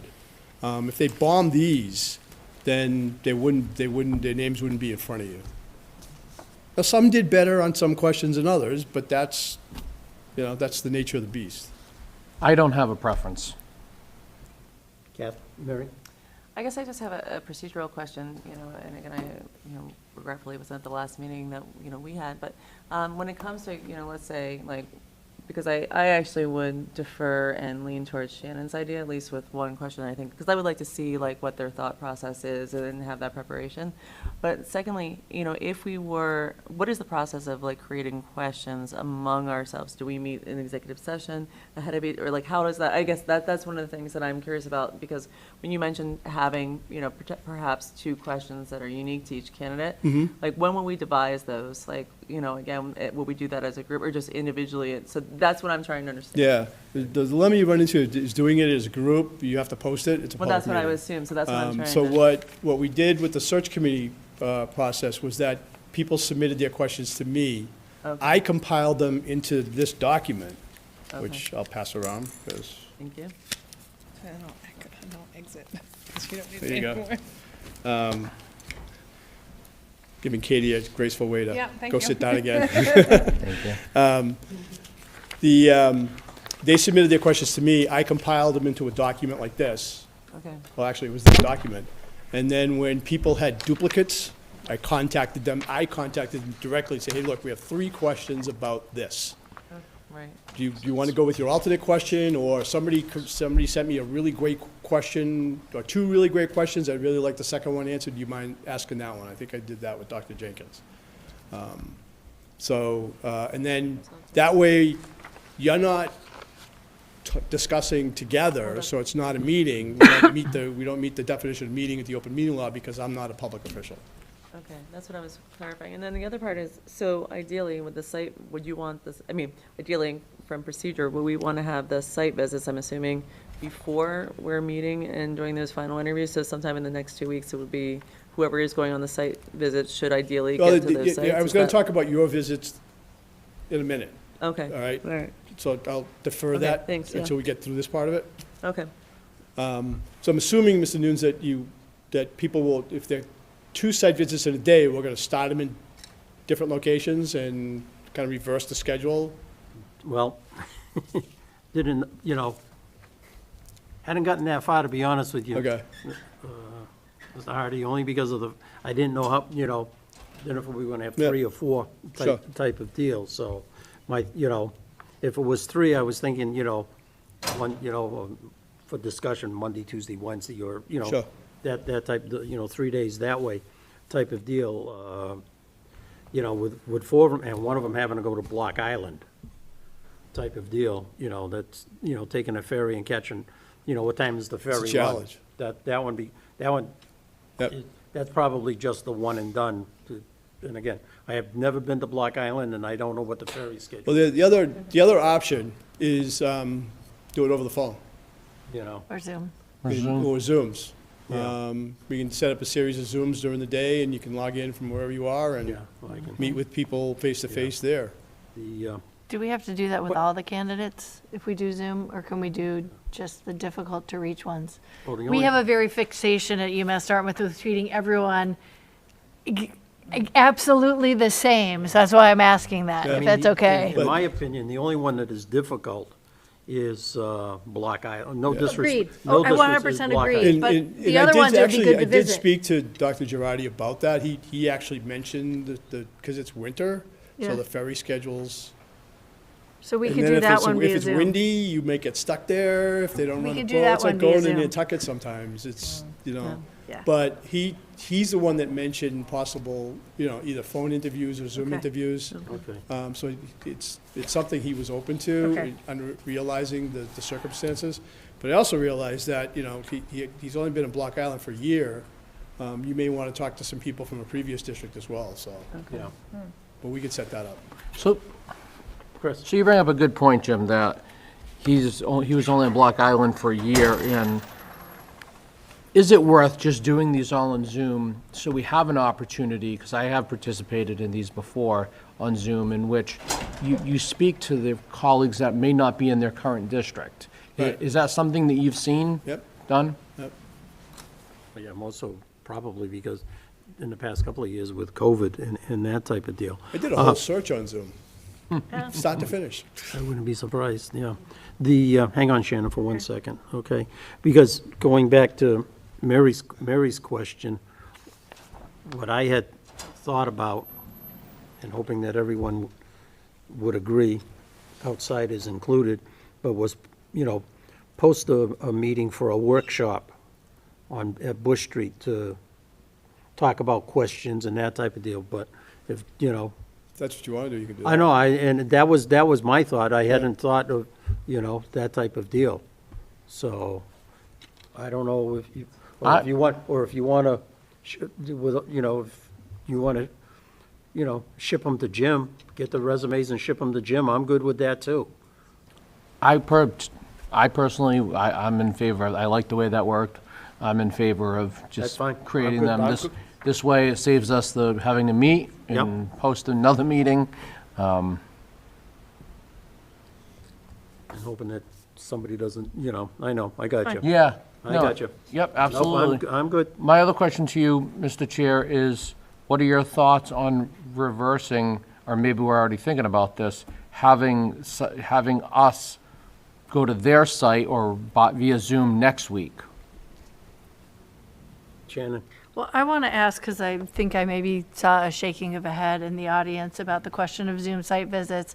And I think I remember discussion in the committee that people were keen to go to the sites. And I'm seeing some nodding of heads over there. And so I know I'm putting this out on people to do that, but I think there was they really wanted to get, there's a feeling that you get when you're in a building and you're walking around, and you get a sense of community and culture when you're in a place that you don't get on Zoom. So I'm not recommending we do ferries and whatever. We do Zoom for Block Island. But if we can for the other ones, I think we would like to have people go into the building. The other thing that I will add is that we had a request that we add a teacher to our site visit. That they asked if we would bring that to the committee for consideration. We haven't had a teacher in the last round go with the group to the sites, but that was a request from some of the committee members. One of the things that I will say is when we went to Dr. Gifford's site visit, there was no real visit. We were set up in the conference room at central office in Falmouth, and we didn't leave that conference room. We didn't get a chance to walk around. I don't know how prevalent that is in the schools, but we didn't get a chance. Because let's face it, we're going into their territory. If this person isn't a superintendent, their superintendent, a lot of their staff is certainly, they frown upon outsiders coming in to see them, right? And I think in some ways it's a good practice, but it also, it's a hindrance to some extent. And this is a perfect example was for Dr. Gifford, and Jim was there. We sat in the conference room and people came to us to be interviewed. That's how it's usually, the ones I've been on in my tenure, it would basically, in a conference room, and you go from there, and they bring lunch in, and Right. you get a chance, And you're absolutely right, I mean, we're going there because we want one of their employees, we hope is one of their best employees to come work for us as, a superintendent type of deal, and, they're gonna kiddingly, hopefully they'll sit there and they'll kid you and they'll say, okay, so what can I tell you so you won't take him or her type of deal, that type of deal. But you're absolutely right. I think we need to go out and we need to get a lay of the land type of deal when we go into these communities type of deal. Jim? Even Block Island, I mean, the ferry schedule really isn't bad. You're going to get stuck in Block Island for No, it really isn't that. I mean, obviously, if it looked like really bad weather, you wouldn't go. But, It's March. Yeah, it's March, yeah. Well, yeah, you pick your days, but if, We don't want to you can lose leave. our current interim superintendent. Well, but there's I pretty, understand, I'm looking at it too. pretty frequent on the high-speed ferry out of Point Judith. It's really it's not that bad. Yeah. So schedule-wise, so it could be done. Let's see what we can. What figure week are we looking at, just to confirm?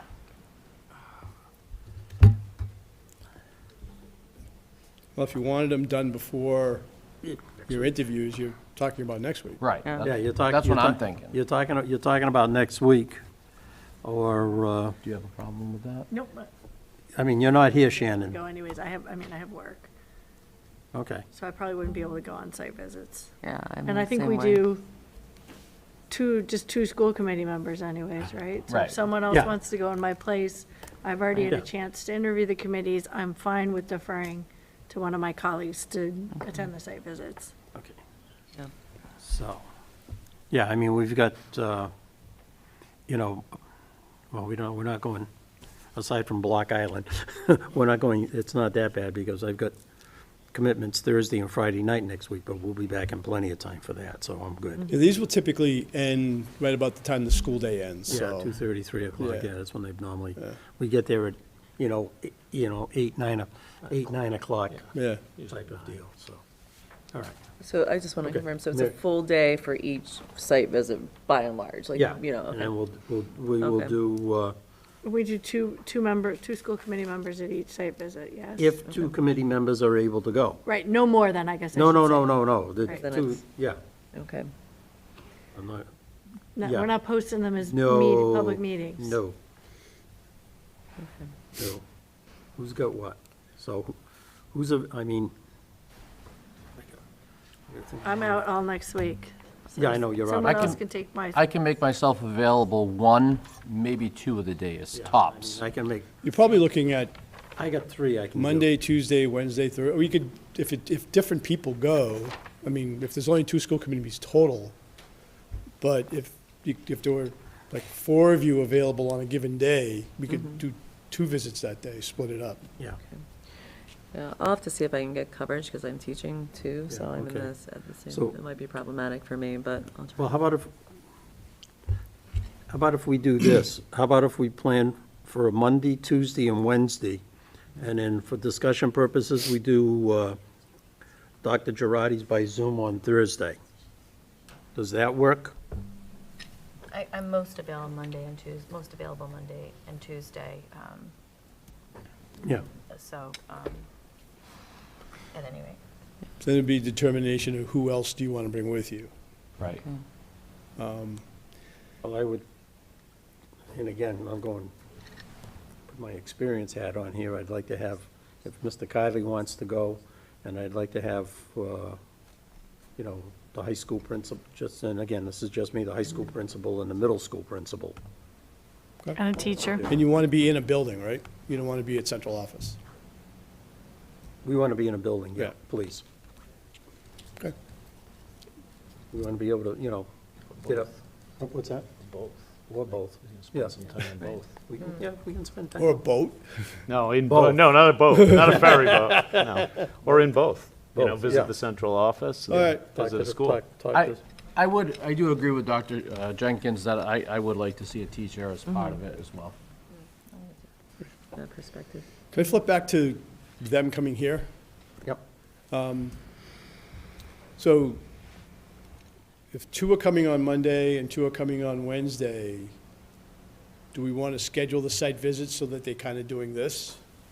One starts like at the high school, one starts at an elementary school, and they kind of work their way down the grades, and one works their way up the grades? Yeah, that's one of the things that Mr. Kiley sent out was the schedule the last time, and that's exactly what they did. You know, Okay. Ships in the night, as they say. Yeah. Okay. And just so the committee knows, and I'm sure Mr. Kiley is aware, but Mrs. Paveo offered to do whatever is needed to, when the candidates for those site visits here, to help them out. So, thank you, Katie. Good, thank you. Okay. Okay. So I'll convey to the candidates the 2 interview nights and Yeah. the 2 site visits nights, Yeah. see which ones work into their schedules Yeah. accordingly, I got it. and let them know about the site visits for next week. Yep, yep. Just a Hang quick on. question, Sure. for the high school, we're gonna do a student panel as well? Is that what we're gonna? Yeah. When Yes. they come here, And do we want the same student panel, or if possible. if possible? Yeah, it'd be good. Okay. So I'll do I'll do basically 2 half-day field trips. Yeah, because that way, when you get feedback from the students, they have that same. Okay. Perspective. Just clarifying, thank you. Yeah. Yep. Good question. Mary? So just like anticipating on Thursday, so if you have a Zoom, in the past, are those also full day? Like, how do you, like, again, I'm just trying to think again in terms of like when I can, you know, offer assistance, that might be the time. Like typically, how long is that? I mean, it seems to be sit on. Usually the Zoom ones are significantly shorter because there's no travel time between, Right. particularly if you're going from one place to another. So there's no real travel time involved. Okay. It's the same groups of people, but they're typically shorter periods of Okay. time. All right, so let's do this. And I would suggest that if any school committee member wanted to go on a visit but couldn't stay the whole day, but you could do a half a day of it, try to do it. Okay.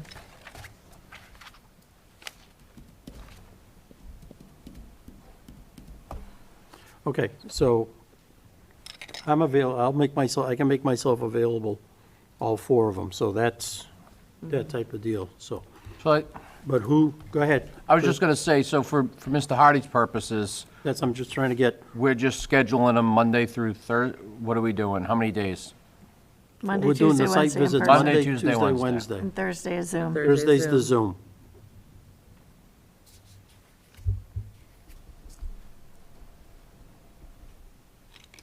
I just have to wait. And for the, George to- quite honestly, if more than 2 want to go, you can get around that by simply posting it that you're going on a site visit. That a Okay. quorum of the school committee is attending a site visit. You just can't deliberate while you're there. Okay. Right, As long as it's posted that it's a site visit, you're good to go. okay. Okay, Which Kate would need to know soon. Yep. Because if it's Monday, these has to be Okay. posted by Thursday. yep. So, who's it, go ahead. I could do Tuesday. You can do Tuesday? Okay. Kathleen? I could do Monday and Tuesday. And you can do Tuesday? Mm-hmm. Okay. And John, I'll just check back with you. Yeah, check I back do with have me. to go All right, check I'll take, with the admin. all right. So it's just Wednesday we're looking at? Well, I'll do Monday and Wednesday, so we've got 2. Okay. Then we get, I'll definitely aim to be there for the Thursday, the Zoom. I'll figure that out somehow, so Okay. I think I'll be able to do that. you do that from work? I can, well, that's what I'm thinking. That's exactly what I'm thinking. Like, and Thursday's my, like, easier Jim afternoon. Ryan. So if I miss it, you know, it's fine. Jim Ryan. So, Mr. Cowley, if you could just send me a list when it's finalized of who's Yes. attending, what days, so that I can give it to the Will do. Yeah. candidates, Will do. and as soon as I get confirmation of the dates and a schedule together for you, I will send that back through you to the Great. members of the committee. Thank you. I'll also send you, oh, actually, Okay. Kate could probably give you the 4 application packets. Yeah, can we get those? When, how quick back do you want the questions? I mean, I know we need them for the 20th. Well, don't get me wrong. yeah, I So would you say can- probably Wednesday next week. Okay.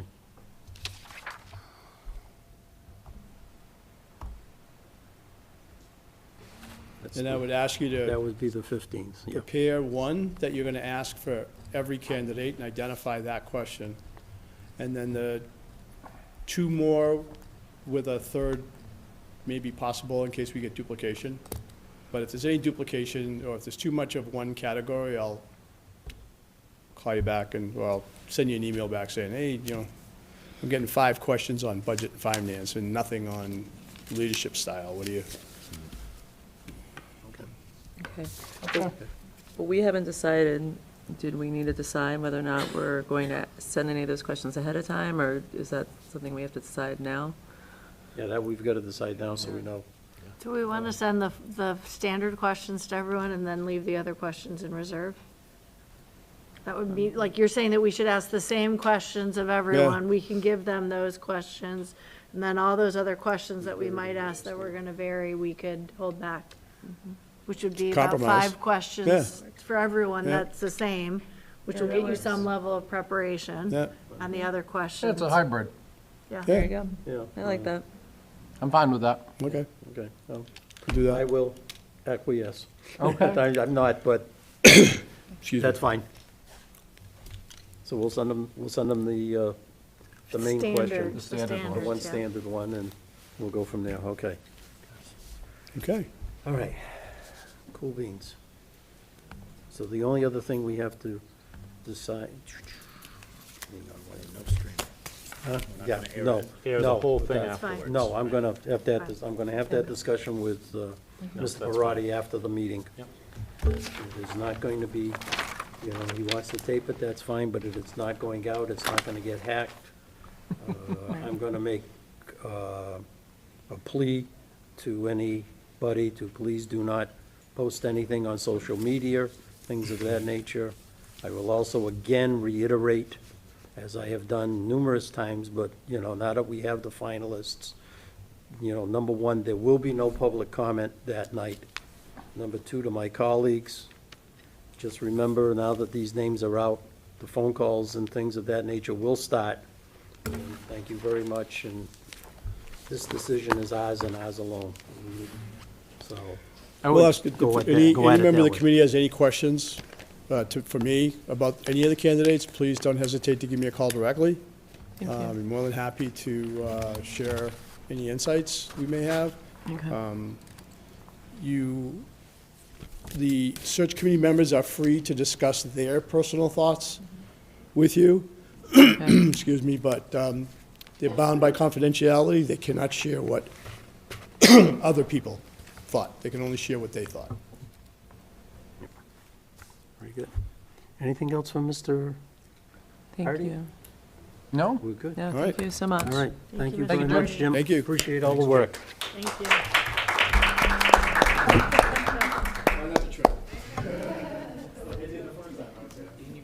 Okay. All right.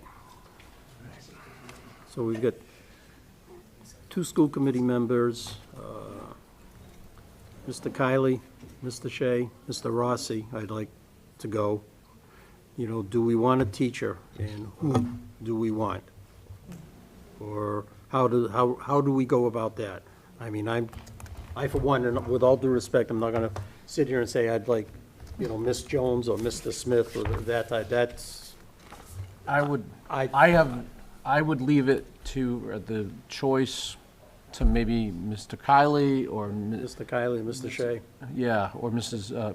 Mr. Rossi. You know, I think it may be worthwhile, I don't know if she's available, but Mrs. Paveo Yeah. to attend if she's available Yeah. too. Okay.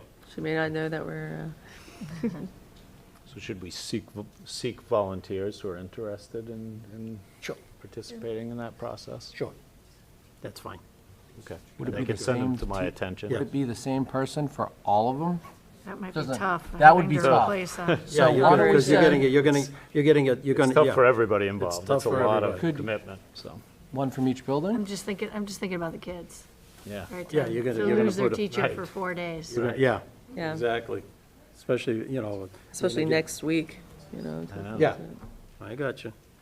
So. One Up for- on get 'em- MCAS, too. get- yeah. One from each grade span, like the high school, someone from the high school, someone from the middle school, Yeah. someone from elementary. That would be good. Yeah, that would be, that'd work. Okay. If So we anybody can would get, like, let them, send them in and let Mr. Kiley, Mr. Shea, Yeah. Mr. Rossi go about. That's fine. I'm good with that. All right. Nice job, everybody. Seriously. Good job. Okay. All right, so since we're talking about searches, oh yeah, but, and again, these interviews will be in the middle of the high school auditorium. Good. That way, nobody's crowded, and there's room, that type of deal. All right, old business, pupil support service and search update. Ms. So I Amaro? guess that's me. That's you? And please, Mr. Nunes, fill in any gaps. I think the biggest update is that our committee met, and I feel that it was a lively and engaging group, and where Mr. Martin led, myself, I co-led, oh, wait, we're gonna say something. The day and the evening, and it went well. I think people contributed their thoughtfully and that sort of thing. I felt it was a good meeting, and we are spending. It was just posted today that we're spending Saturday. I heard that. All day. All day Saturday, interviewing. And I believe the goal is, am I getting ahead of myself? Nope, you're fine. Okay, is that at least we'll deliberate post-interviews with a break for some lunch. And we will deliberate, and our intention, at least as of the time we met, was to bring forth 3 candidates at our next meeting. Yeah. Okay. And am I missing anything? No, you're right on, Yeah. right on target. We had undoubtedly, like the superintendent search, good lively discussions, talking about how many questions we were gonna have, and it was like one, this, and then it led to another, so we got where we wanted to be. Yeah. Type of deal, so it was, again, it was well-rounded, Collaborative effort, yeah, yeah. collaborative effort, pros and cons Mhm. type of deal, so be exciting. Great, thank you. Yeah. Thank you, Bill. So, when we get back, we will hopefully have, and seriously, we have, what, six good viable candidates, Yes. Awesome. which is like yours, Mhm. all you can ask for. Okay, anything else on that with anybody? Thank you both. Okay. Thank No you. problem. The rest of the committee. Here we go. All right. FY '24 budget. Mr. Kiley. Thank you, Mr. Nunes. So, the major development since the last time we talked about the budget was the governor's proposal on state aid, which I had sent to you all and was underwhelming at best. It was a 1% increase to Chapter 70 funding, actually a little less than, just under 1% increase. So we get about $10 million in Chapter 70 funding from the state. Less than 20% of our budget. And the increase was $99,000. So that was the lowest we could have possibly gotten, the lowest of any district in the state, when you look at it per pupil. So it's not a good situation. And they followed that up with the town's state aid being equally dismal. So very little increase coming to the town side. So, when that happens, obviously, like a 1% increase is basically a step backwards. Let's face it, with inflation and the way everything's working, it's a loss. So that's not great. I'll be meeting with Mr. McInnes on Thursday afternoon to talk a little bit more about where the town is on their side of the budget. I think that they are hoping to have us in for some discussion with the Finance Committee towards the end of the month. A little later than maybe we usually go, but I think hopefully by the end of the month we'll have that discussion. We will, depending on, I guess the 27th will be our budget hearing, and another opportunity for you to have more discussion on the budget at that point. So we will have had a couple of opportunities before we go before the Finance Committee. But hopefully I have some more information this week from the town as to where they are in this process. That's an important piece of this. Questions, comments before I start? It's disappointing. Expected, Yeah, not Expected, but- surprising. Expected. but disappointing. But thank you. Yeah. Yeah. Thanks, yeah. Yes. What is, to me, very disappointing and disheartening, and again, I realize it's the governor's budget, but it hasn't been, so it hasn't gone through, the House or the Senate, the committees and that type of deal. But when you take a look and you look at, never mind, I can't do the cities, because they're a whole different dynamics and that type of deal, but when you look at the town of Fairhaven, that picks up $600,000 more in Chapter 70 type of deal. And then you look at, the town of Acushnet, and they pick up, no disrespect, Mr. Oliver, I know you worked there. You used to Not work there. anymore, No, and I not worked there. anymore, Mr. I worked Nance. there too, and they pick up $600,000, and they have fewer schools and less students and a smaller budget than we have. It is very, very disheartening. So I will say this, I will probably wait to see what comes out from Ways and Means, and at that point, if there's no change, I'm going to ask that we bring our state reps in.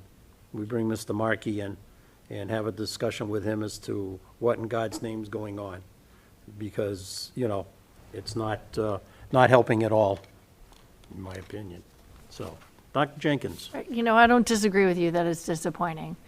But from a state calculation, right, compared to other towns, we make less effort in our taxes. We have a lower tax rate. We can afford to do more in their eyes, right? Now, they've never tried to bring an override to this community, so, right? But that's the calculation, and that's what we're being told by the state, right? If you're not going to support your schools, your public services, why should citizens in other communities do it? Right? And that's the message we're getting. And until people in this community receive that message, things aren't going to change. Right? We have to make more effort. It's got to come from us. Okay. All right. Anything else on the state budget? No? Okay, very good. All right. New business, superintendent's update. I should say interim superintendent. We'll give you the. Only interim. We'll give you the superintendent title for now, that's fine. One of these other fine folks is going to take that role in a short amount of time, so. A few things. So, I know Mr. Nunes has some stuff to share with you, so I'll try and not steal his thunder. The Please. Dartmouth Tree Committee reached out to us regarding the trees in front of the middle school on Slocum Road, which are horrific. They're like, the ones that are standing. On our side or on the other side? No, on our side. So the ones that are along the middle school parking lot on Oh, Slocum okay. Road. Yeah, okay. So they're pretty bad. And we've taken a number of them down through the years. And they're interested in assisting us with planning for adding some new trees there. So we were happy to, John Burnett, our facilities manager, actually met with them today with Bourne Knowles, the arborist, and they have, I guess, lots of plans for trees, from what I understand, obviously, including at Demello School, which was one I didn't know about. So we're working with them. We're also working with New Bedford Voc. They are interested in a project at our middle school on the let's see, that would be the east fence line regarding lighting that light the fields. You're familiar with those The lights. baseball diamonds, You've yeah. shut them off a few times Oh, yes. when they've been left on. So they're interested in participating with their electrical group and have kids work on it. So John Burnett, also a licensed electrician. That's what he's, prior to being our facilities manager, that's what he did for a career. So he's going to work with them, and so it seems like a great project. We have the Dartmouth High School AP Art Show starting on the 10th at the Dartmouth Cultural Center, 404 Elm Street. So on the 10th, they have their opening reception from 5 to 7. They have other hours following that. It's actually there from the 10th through the 25th. So there's quite a bit of opportunity for the community to go out and see some incredible art. Dartmouth High School also has TEDx happening Friday, March 10th, during the school day. So that's going to be live streamed on DHS TV Media if anybody wants to tune in and see some TED Talks. We have MCAS coming up at the end of the month, so we're busy with that. Dartmouth's Finest is on the 17th. St. Patrick's Day, Oh. Dartmouth's Finest. Tickets are going on sale next week. And I just wanted to mention, because Mr. Parati has worked so hard, and we mentioned his Donors Choose efforts got highlighted earlier. So I'll just mention that he's involved with a grant that was received along with Temple Mitchell from the middle school, a MassQ grant to outfit a TV studio at the middle school. Nice. So they've received the grant. They're using some hand-me-down equipment from here that they've been able to replace, that Mr. Parati's been able to replace. So it's another exciting project for us. That's great. Yeah. So that's about it. All right, very good. Any questions for Mr. Kiley? Oh, great. Thank you. Okay. Thank you for all your work. Yeah, thank you. All right, a couple of things that I've got. Boys' basketball is in a round of 16 tomorrow night. They're up in Charlestown. They're playing the number 5 seed at 6:30, so we wish them well. I mean, all our sports teams did absolutely excellent. I saw the other day, a gentleman that runs 1,000 meters beat the school record. Yeah. Type of deal, so, congratulations to him. The music department is having its annual Pops concert this Thursday night at 7 o'clock. Doors open at 6:30. They're also having their annual winter indoor show on the 18th, that Saturday, starting at 2 o'clock. We've got some 35 or 40 groups going. We've got our JV color guard is performing, then on the percussion side and winds, our winds group and then percussion, and 2 sets of awards and such, so I will be schlepping out invitations and requests for people to help hand out 2 sets of awards. I'll get you the times type of deal if you're able to do that. There was a big article in the New Bedford Standard Times about our art students that got those Silver Key Awards or whatever, congratulations to them. I get very jealous when I see what these students can do with art. I can't draw a straight line with a straight edge, so I wish that. I'm going to put this out to my committee. The high school TV, I think we all have met Ryan Aruda.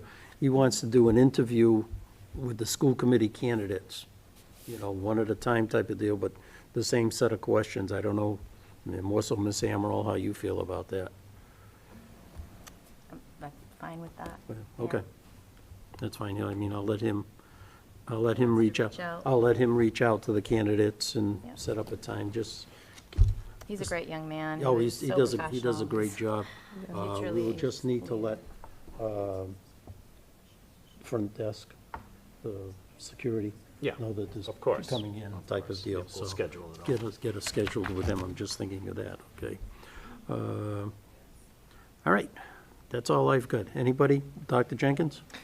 So I have been tasked with asking the school committee if we would be willing to once again sponsor a team for the DEF spelling bee this year. As long as I don't have to spell out. That is my policy as well, Mr. Nunes. I assume everyone's okay, and I'll follow up. I just always want to make sure I do these things in Yep. open meeting. Great. I will let them know, and I will. When is that, and? I don't Okay, remember. no, I'm that's not fine. on the, I'm not on stepped away anymore. too, So, yeah. All right. it's coming up in April. sure I I will can- have the date for you at the next Okay. meeting. Thank April you. 12th, okay, April Yeah, I was 12th. about to look it up. April so. 12th. Thank you.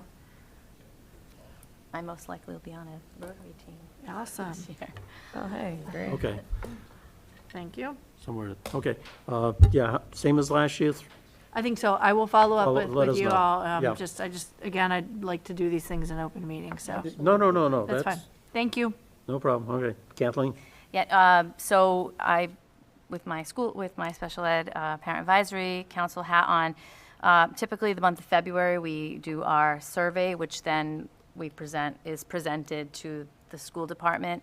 But because of the Department of Elementary and Secondary Education doing all of their tiered focus monitoring and surveying our parents as well, we shifted and moved that. And so parents received a text, and there is notification in the weekly backpack, a flyer with a link for parents to and guardians to complete the survey.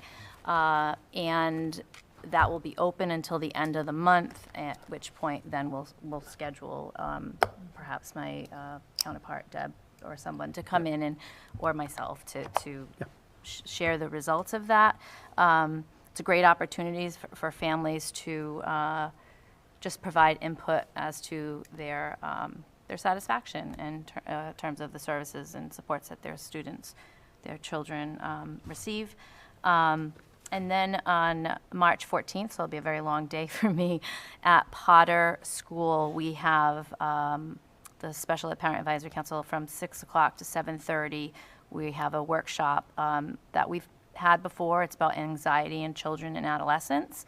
And so Sarah Rodricks from Balanced Learning Center in Fall River will be here to talk with parents, and she's very generous with her time, and she offers some tips and strategies, and it's a great workshop, and it will be at Potter School Great. on the 14th.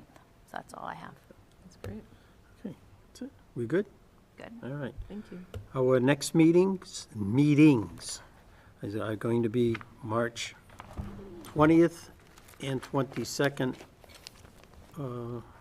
at 6 PM, and that's for our superintendent interviews, finalists type of deal.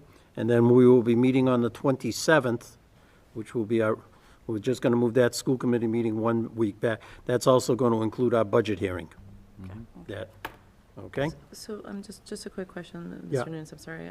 So when we announce, so after our deliberations, is there like a time frame that typically we would announce the, whoever we've chosen?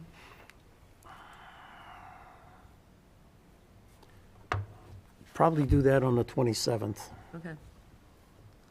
Give us time to And then- chew on yeah, things, okay. yeah. All right, great, thank you.